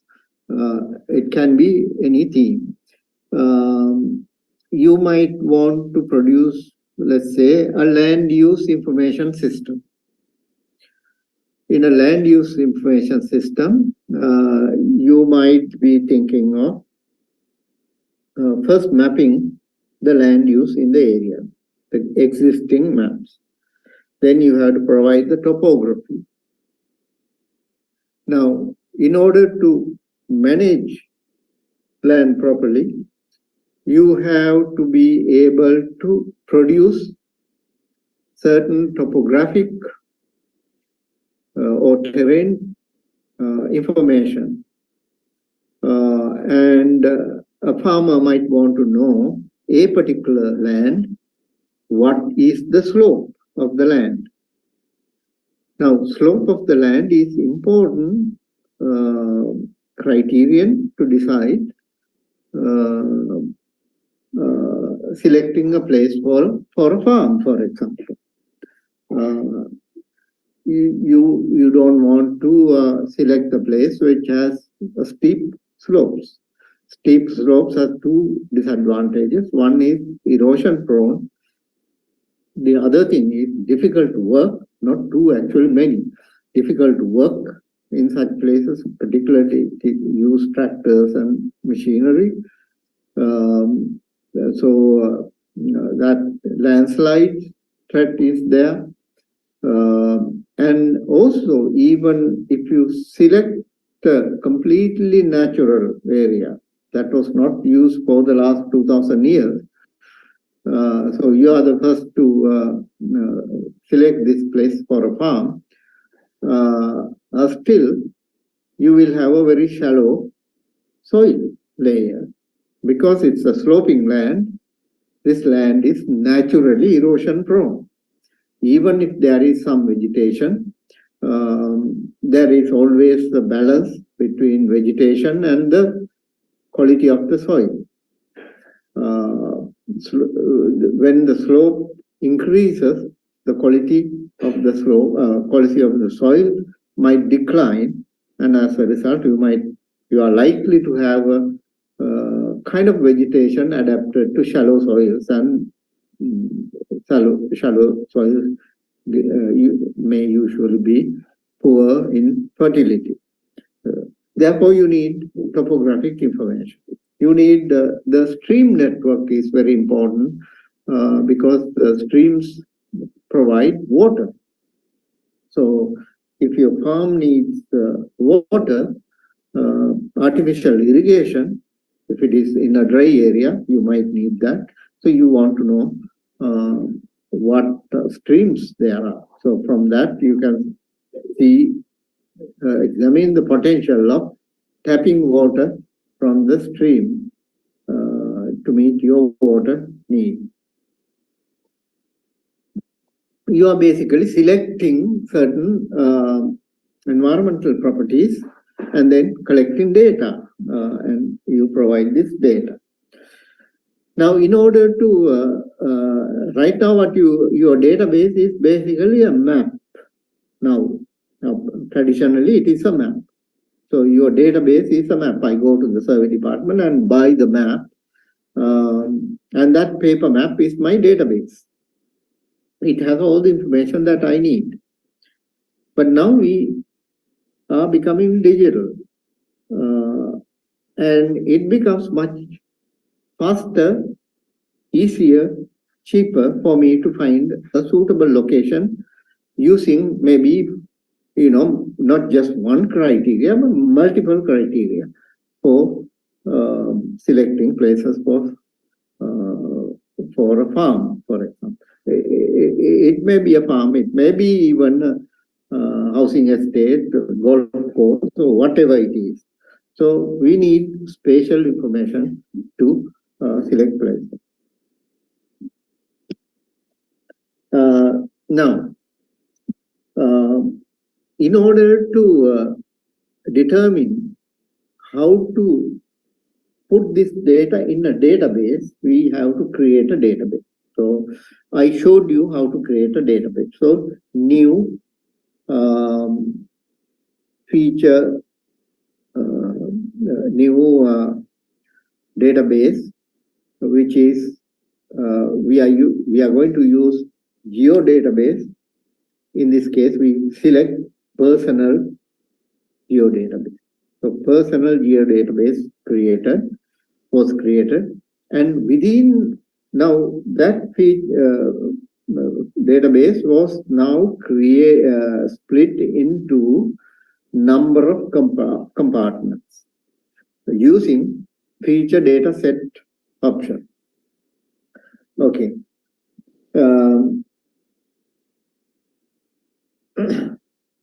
Feature data set can be like, for example, now Sri Lanka is divided into 92 map tiles for 150,000.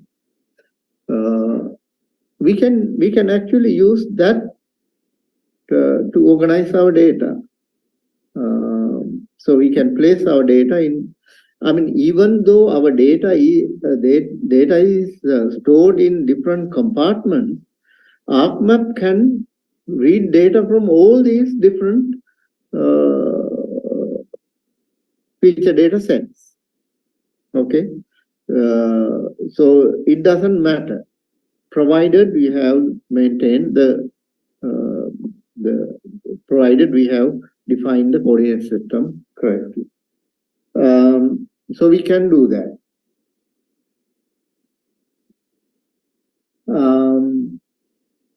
So we need the schema to collect data. So we know what people want. So organizing this into a schema. What does the schema look like? Let's go into right.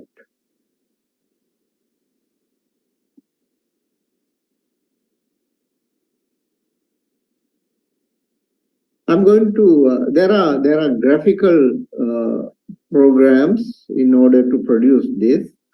I'm going to use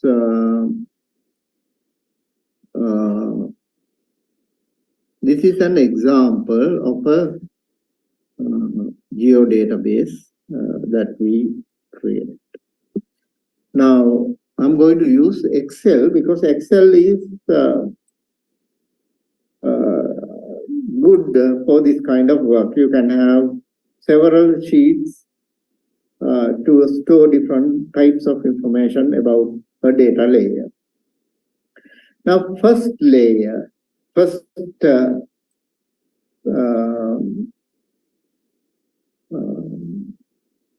Excel worksheet.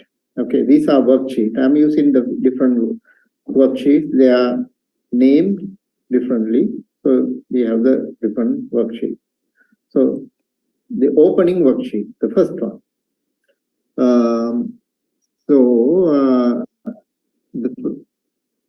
I have the name of the title, which can be anything basically. That is not connected with the database at all. It is just for me. And then geodatabase should have a name. So geodatabase name, that's the entire database. So whatever name that you decided to give. Now, when you are giving a database a name, try to come up with a meaningful name, not like, okay, here it is ABMP 10K. That is 1 to 10,000 sheets, basically ABMP series. So that short name is meaningful enough for it. Then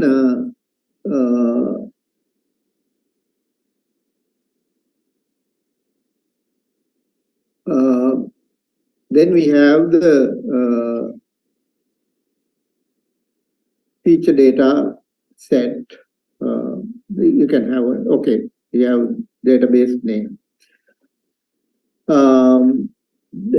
Forget about this. This we don't need actually. Let me delete that. Okay, feature database has a name. Now, in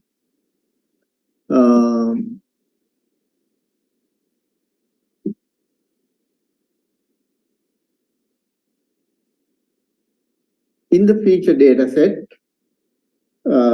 we we might have feature. So this table can be divided if you have a number of feature data sets. So each feature data set will have a feature or have series of feature classes. So let's start with the first feature data set, whatever it is. So you can have the name of the feature data set and then list out this thing. Okay, I have GNDs. GNDs meaning GN divisions. Okay.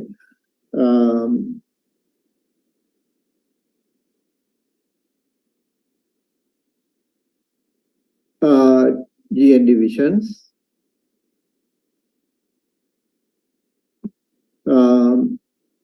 GNDs in the table GN name.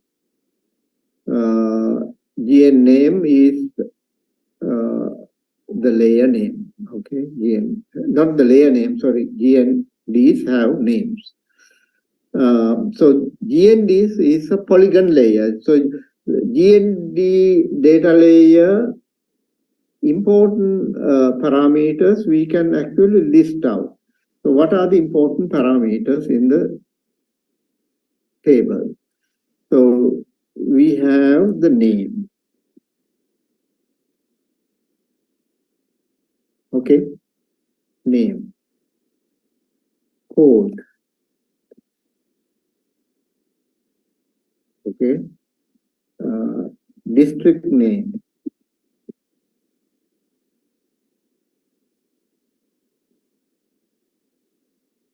District name. DS name.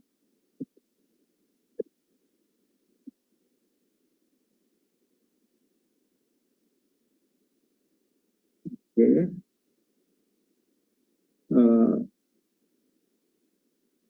Data type would be poly.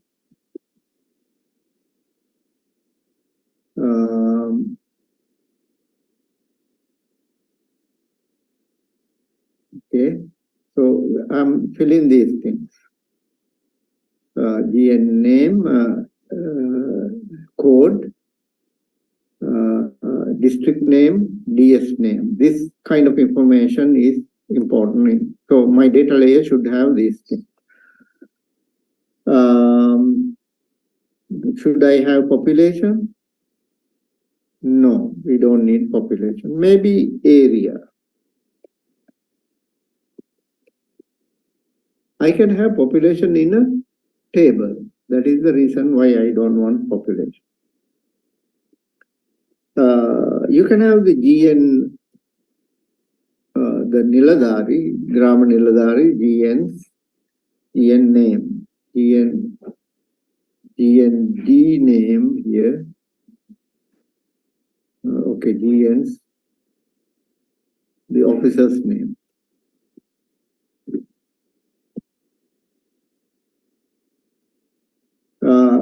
I have seen in the GIS layer in provided by survey department, GS phone number is also given. Telephone number. Okay.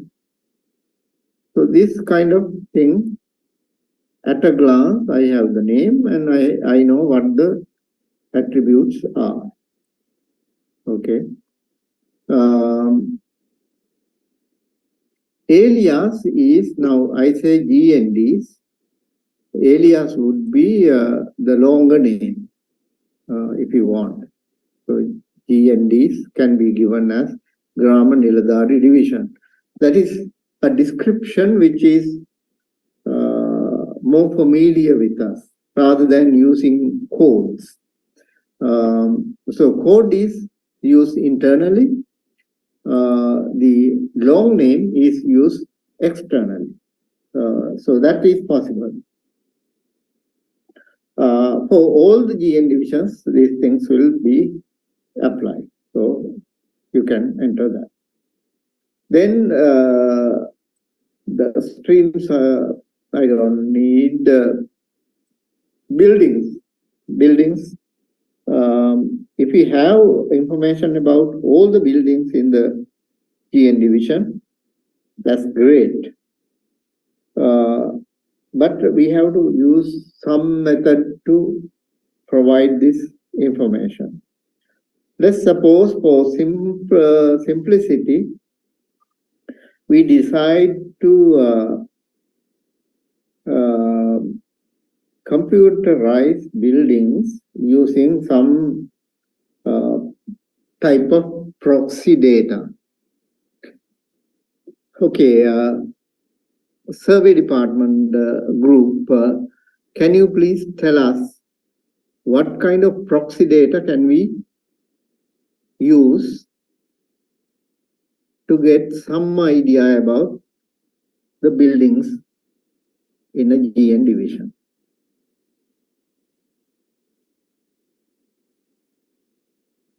We want to get the information quickly and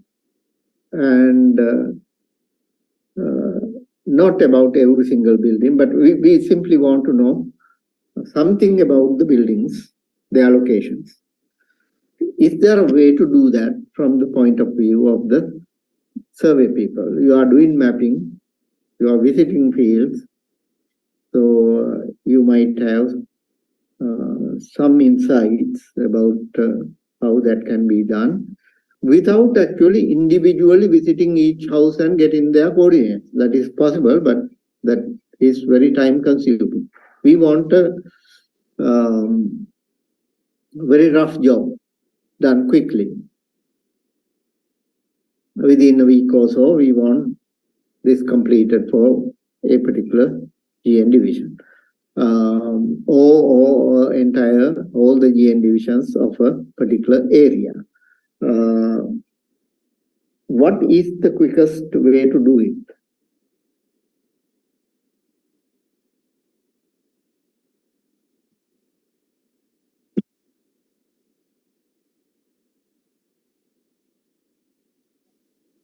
So digitizing Google image.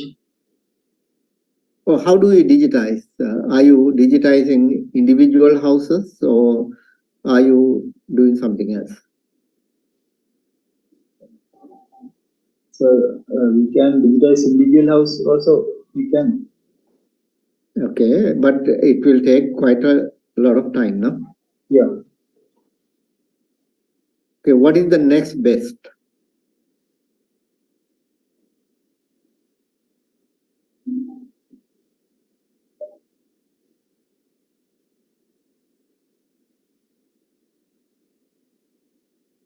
So buildings, although we can't get all the buildings by digitizing individual buildings because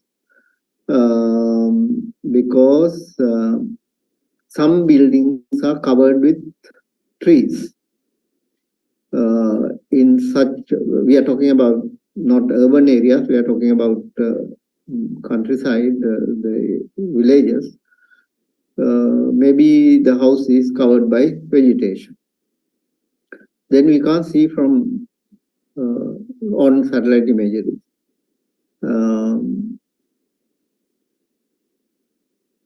So we go to the next level of information collection, less precise compared to the earlier one. Earlier one, let's say we can capture 80% of the houses by digitizing individual houses. If you want a quick job, what can we do?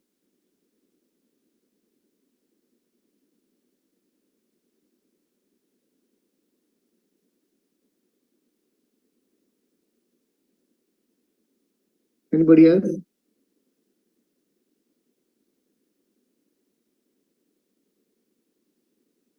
Can you digitize clusters of buildings easier, faster? Because in a GN division, everywhere you don't have buildings. For our purpose, maybe it is sufficient to have the areas where you have this densely populated sections of the village. Some villages we know, GN divisions, we know that large part of the GN division is covered with forests or paddy lands or some such thing. Then those areas don't have houses. Where you have houses, we have higher reflectivity. As a result, we can easily get those. The other alternative might be if you have nighttime images, the light density will tell us where the houses are.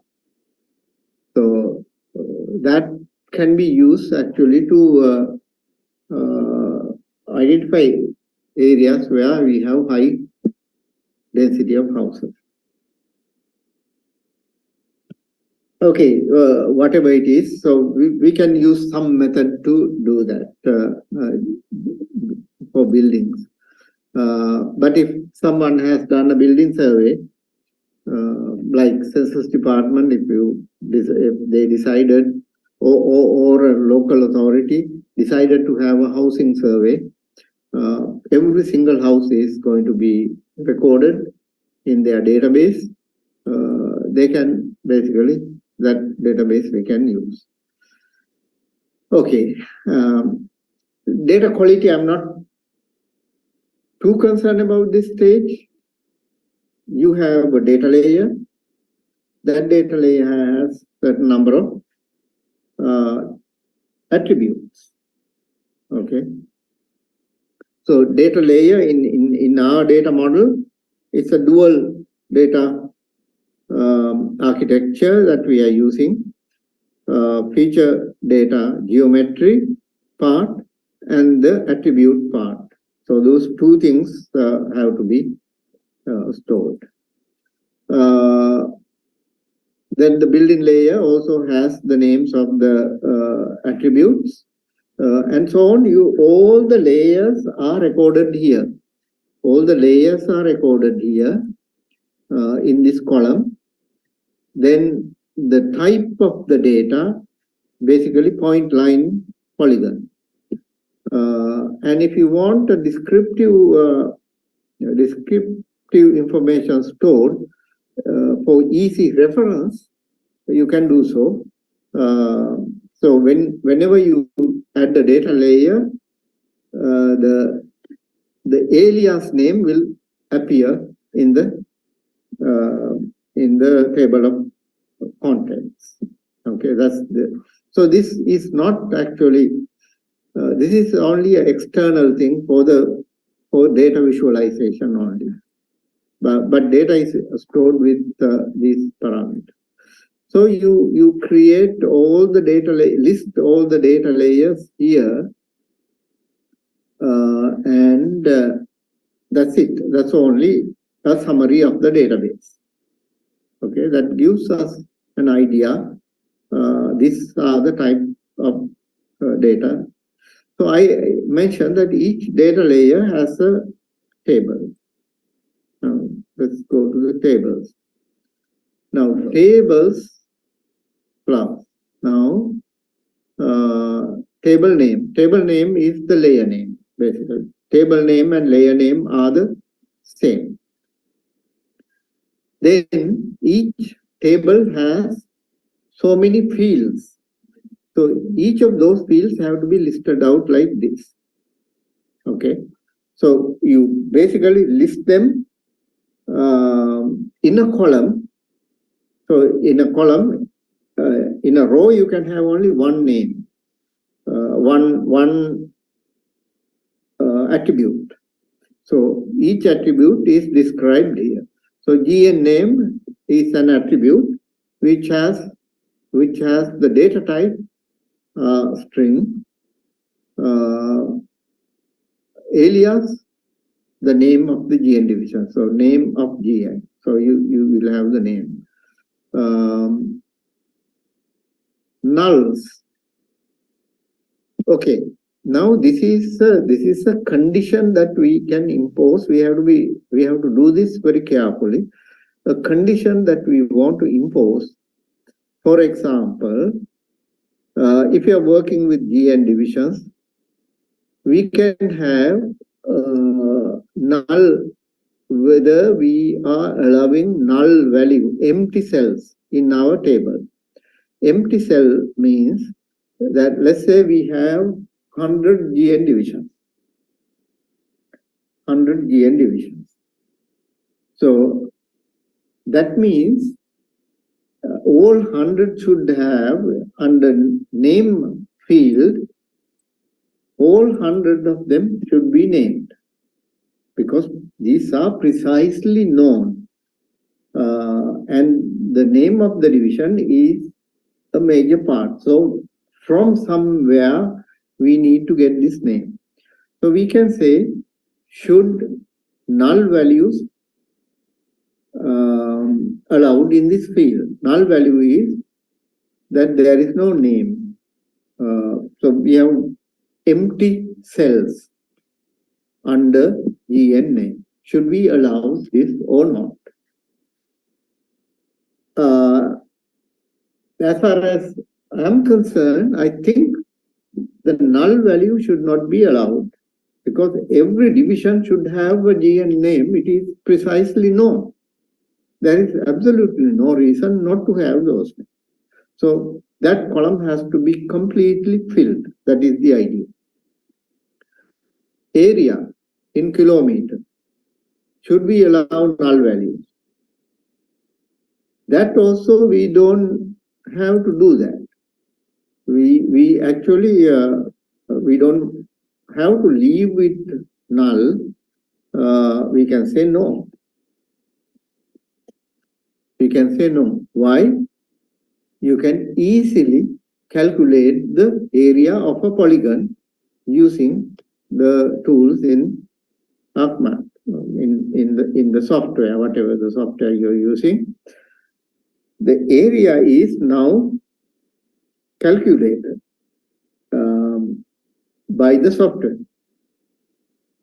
Earlier, of course, we have to get this from some place, maybe from someone who has done it.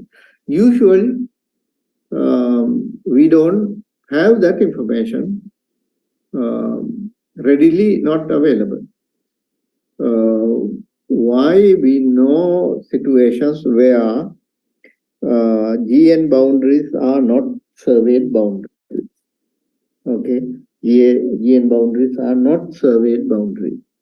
There are no landmarks. There are no boundary marks established by the survey department. GN boundaries are usually gazetted using descriptive terms. Sometimes the roads are used. Sometimes other landmarks are used. From this place to this place, draw a straight line, and the east to the east of this line is located this particular GN division, like that. Or there is the road boundary from here to some place. It is the road boundary, or the river, or the coastline. So you can use natural boundaries. You can use infrastructure. The other known boundaries can be used. So we say the province code, not the province code, area has to be calculated. Yes, okay. Province codes are also gazetted. Therefore, it's not difficult to find. We can say it should be invariably there. Divisional secretariat code is also available. It should be filled up. If you don't have these, if null values are, if you say allowed, what happens is the people who compile the data, who enter data, might decide not to check anywhere, just leave it blank. We don't want this information blank. We want them all listed out.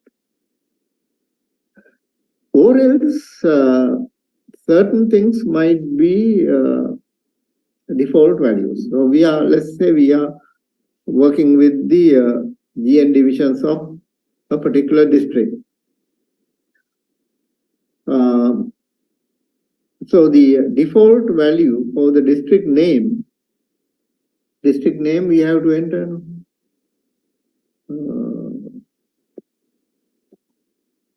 We have district code, D code, okay. Okay, province. Let's say provincial code, this data sheet doesn't have the district code. The provincial code, so the provincial code has to be entered here. Of course, provincial name and all the details about the province can be kept in a table somewhere else. We don't have to have in the list because there may be, when you are working with the administrative units, you may have to have administrative units for population. You may have to have administrative data layers for housing, for industry, all kinds of things. So you have to decide what the minimum number of information should be placed in the attribute table of this particular polygon, because the detailed information is allowed or can be kept in a separate table. So the tables, when you have a table, one-to-one, one-to-many relationships can be established. Many-to-one, that kind of relationships can be established. Therefore, that is something that you have to decide here, whether you want. So provincial name, if you are mapping only the province, if there is a separate layer for the province, provincial code is therefore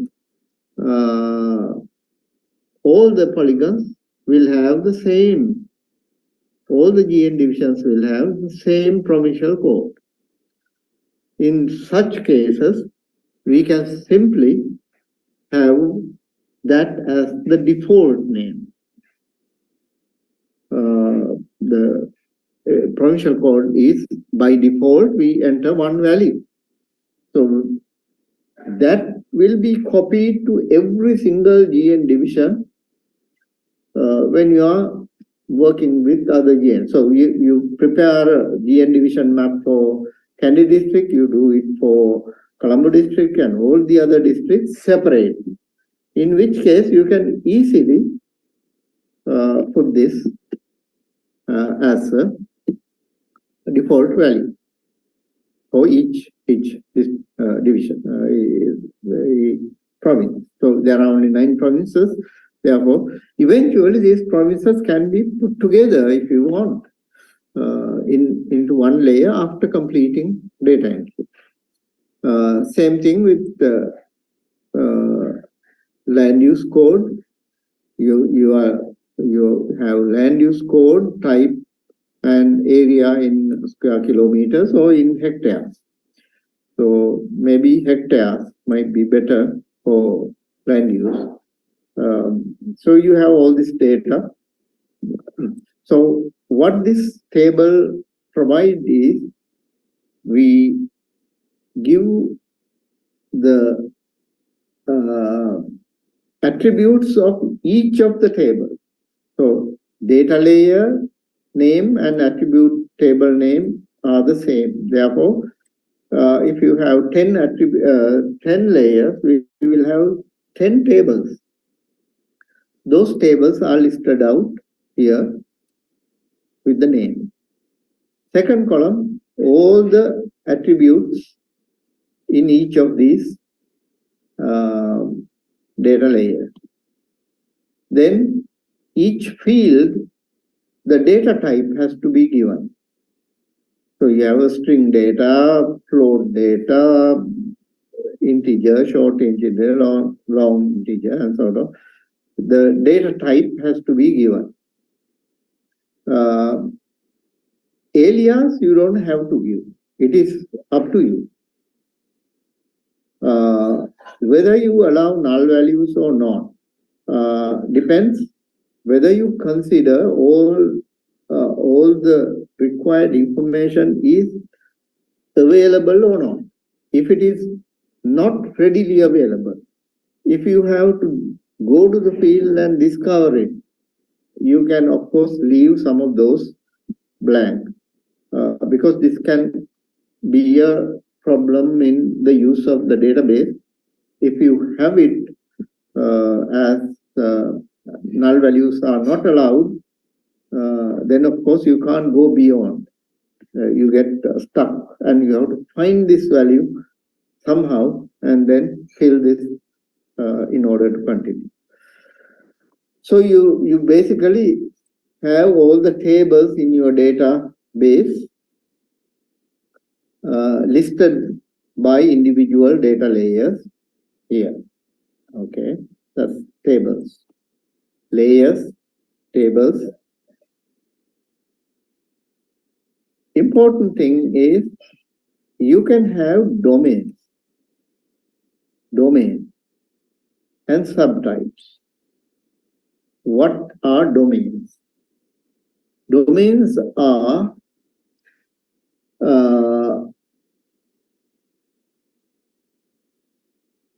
permitted values that you can enter in a particular location for a particular in a particular cell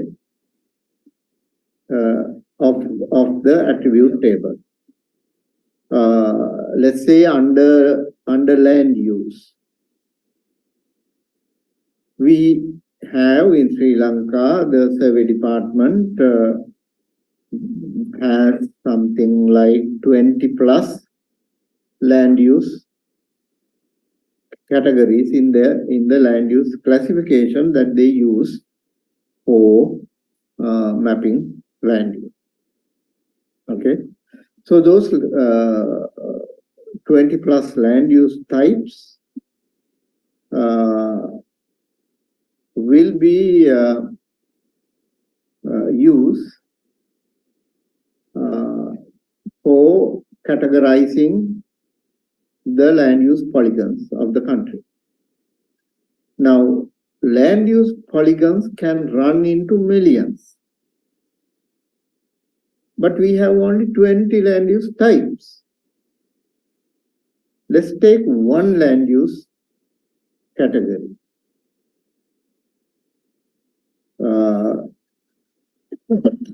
And say, let's take the land use layer. Land use layer identifies the land use of each land parcel. So this layer has, let's say, 1 million land use types. Okay, 1 million polygons, sorry, not land use types. We have 20 plus land use types, but we have 1 million polygons. We can enter, theoretically at least, we can enter the land use of each polygon when we are digitizing. At the time we digitize the polygon, we put the land use type in the attribute table. So we will have million names stored, million string data values stored in this data layer. So let's say the land use name is 10 character field.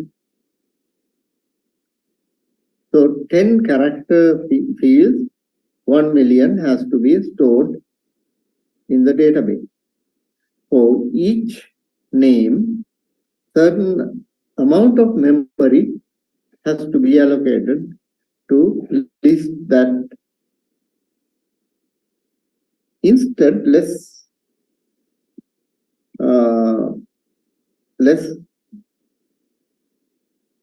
think of this. Let's give it a unique code. For each land use, we give a unique code. Sorry, this something cropped up. So each land use type, we get a code. We type this code. So it's the shorthand for the name.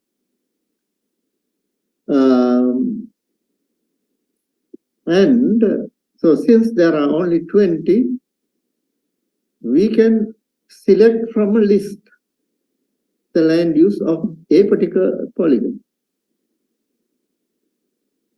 And that 10 names can be separately listed in a small table. That small table can have only 10 or 20 plus names. So the number of characters we are actually storing in the computer would be drastically reduced by doing that. So that is that can be done using the domain. That's one advantage of having a domain. Second advantage for this, we can use a coded domain because it's non-numeric data. Coded domain. Coded domain would be something like we type 1, but actually what it means is T. 1 is T. Okay, 2 is, so 1 to 20, let's say 25 altogether. 1 is T, 2 is Paddy, 3 is something else, and like that we can have a table. Now, you know, in a database, we have the ability to establish relationships between tables.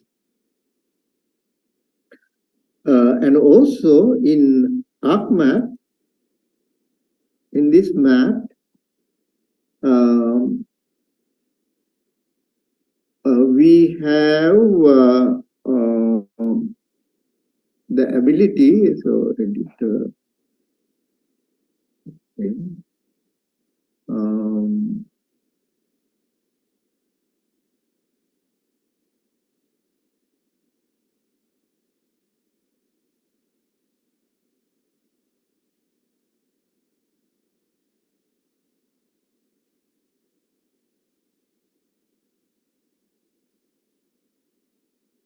sorry. Okay, in this we have something like this. I right click on the feature class name. When I do that, I get a little list of things that I can do. In that, one of the items is joins and relays. Joins means I can join an external table with my data layer. External table may contain the detailed classes, the class names. In the attribute table of the data layer can have some unique code.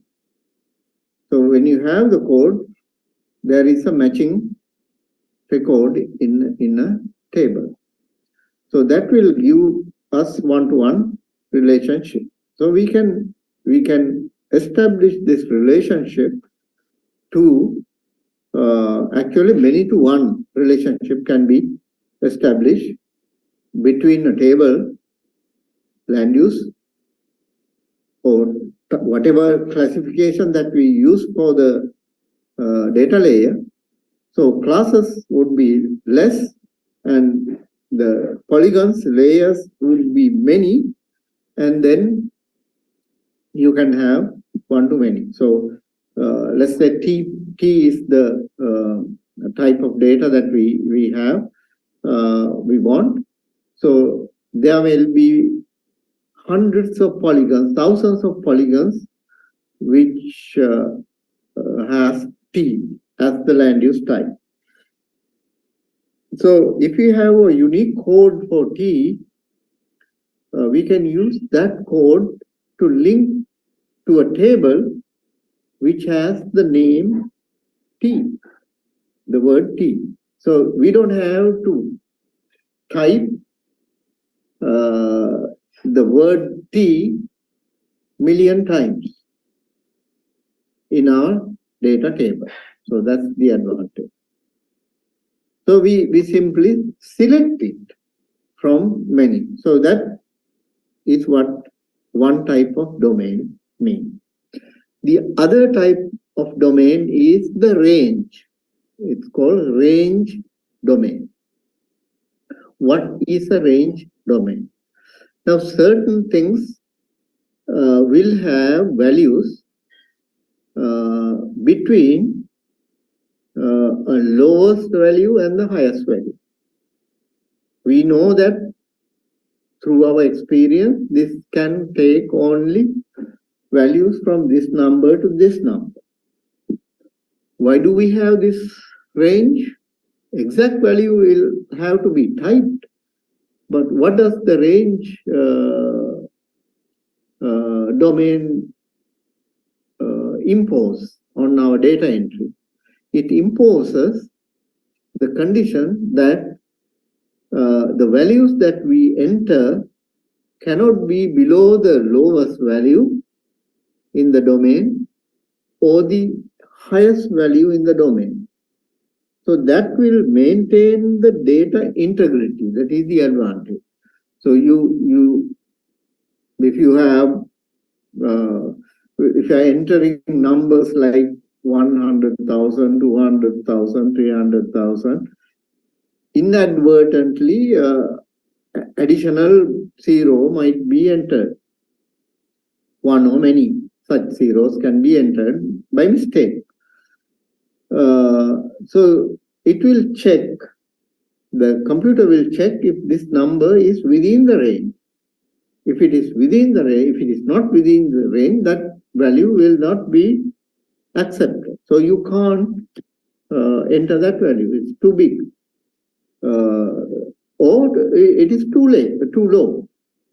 So if we have given your range of values, minimum value should be above 100, maximum value should be below 1000. Then of course, all the values that we enter in that field has to conform to that condition. That is the domain. So domains can be either a coded value, that means 1, 2, 3, 4 means some value, some descriptive value like tea, coconut, rubber, and things like that. Or if you are entering numeric values, quantitative data, your data should be constrained by the upper and lower bounds of values that you can enter. That will make sure your. So some of, not all the data should have a domain. Some data might have a domain, some data may not have a domain. So that is something that you can enter. Next one is subtype. What are subtypes? To give you an example, in our the database we were creating, we had okay. Let's get a general thing. So we are digitizing roads, for example, the transport network. When you take the transport network, we have A class, we have now expressways. We have now A class roads, B class roads, C class roads. Some classification of roads can be utilized. The RDA use ABC, and alternatively they use main road, secondary road, jeep track, footpath, and then you have the railways and expressways. Those are the categories that we have. We might decide to have subtypes. So expressway is a subtype. It has its own characteristics. The main roads are subtype. It has their own characteristics. So these are the things that these things can be incorporated into our database design. So when we prepare our feature data set, we might not the feature data set, in the schema, we can list out what kind of subtypes we have.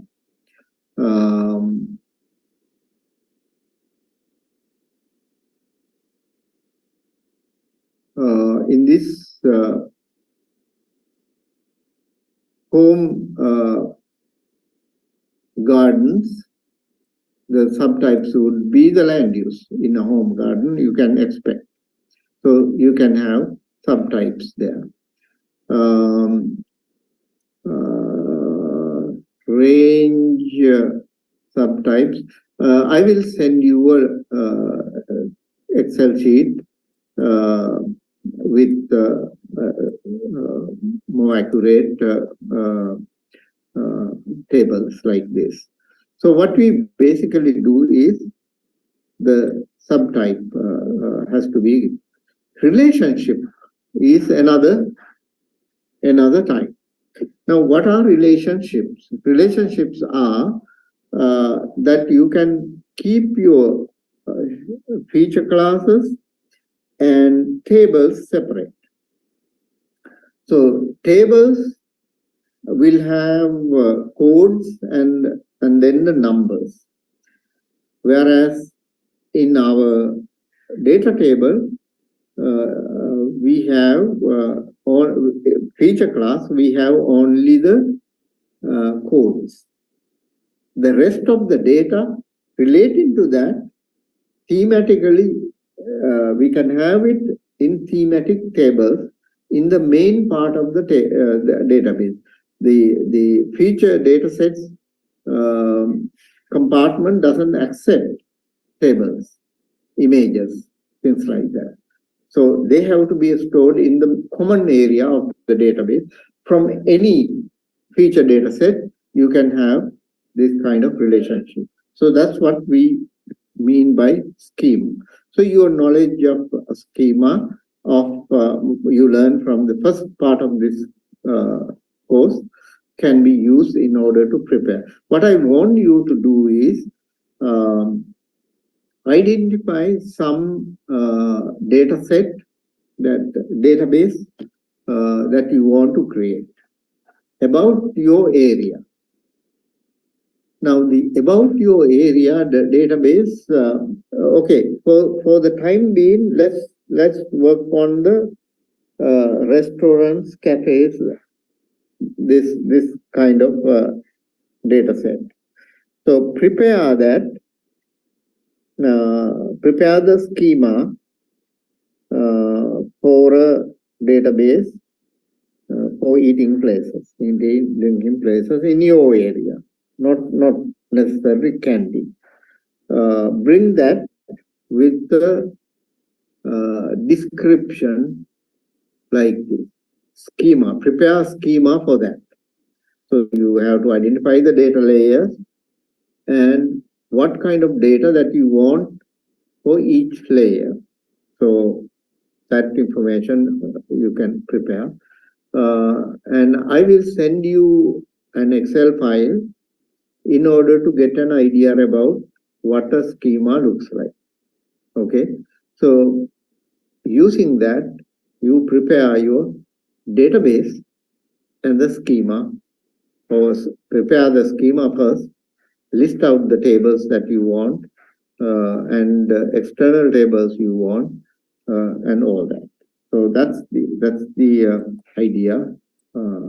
If you we will further discuss this, and we can turn this into a geodatabase, but you prepare the schema first. So each schema can be utilized, can be populated with actual data. Now, what is the data source? Data source is basically the Google image. So that means next week when we join, you should join from the computer. Okay, you should be able to share the computer with others. Share with the computer so that we can do a practical together. And each one of you will be working with your local area, not with the common area of Kandy. Okay, so that's what we do next week. Now it is 12:02. I think we should stop there. And if you have any questions, I can spend few minutes to explain anything that you want to explain.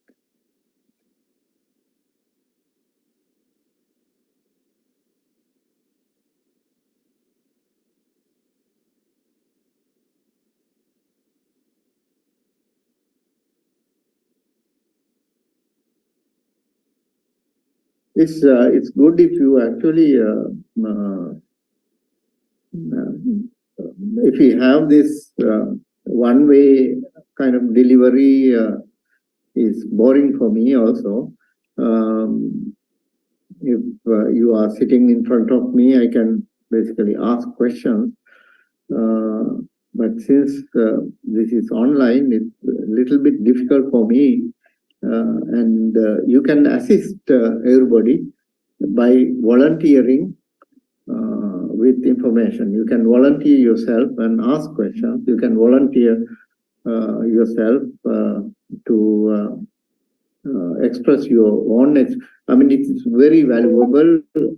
You come from mapping area, some of you, and how to relate what you are doing with this kind of thing would be you bring your experience, your expertise into this class so that we can have a better discussion, explore things that we can do within GIS.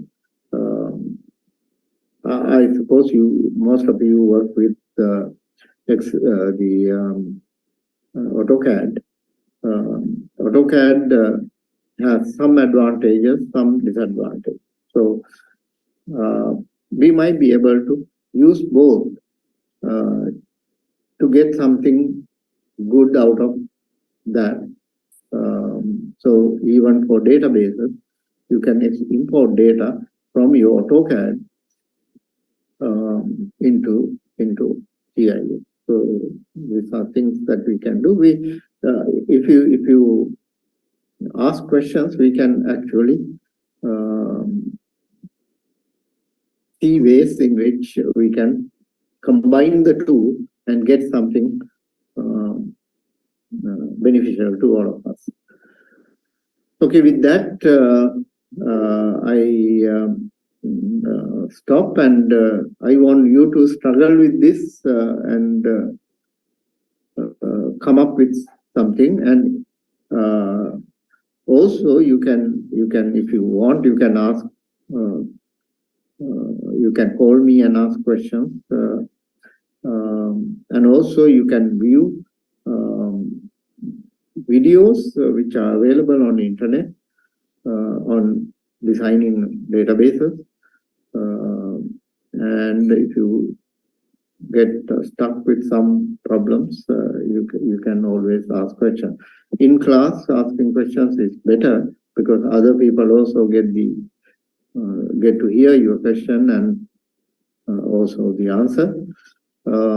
Sometimes there may not be an answer, so I don't know, you don't know, so we can explore it a little bit and then try to figure out what can be done. So with that, I stop today's class. It may be a little confusing at the moment, but until you do it, this confusion will not be cleared. So think of doing this as an exercise so that you will have more questions to ask when you meet next time. So with that, I stop this class today. Okay, thank you, sir. Okay, thank you. Thank you, sir. Thank you, sir. Thank you, sir.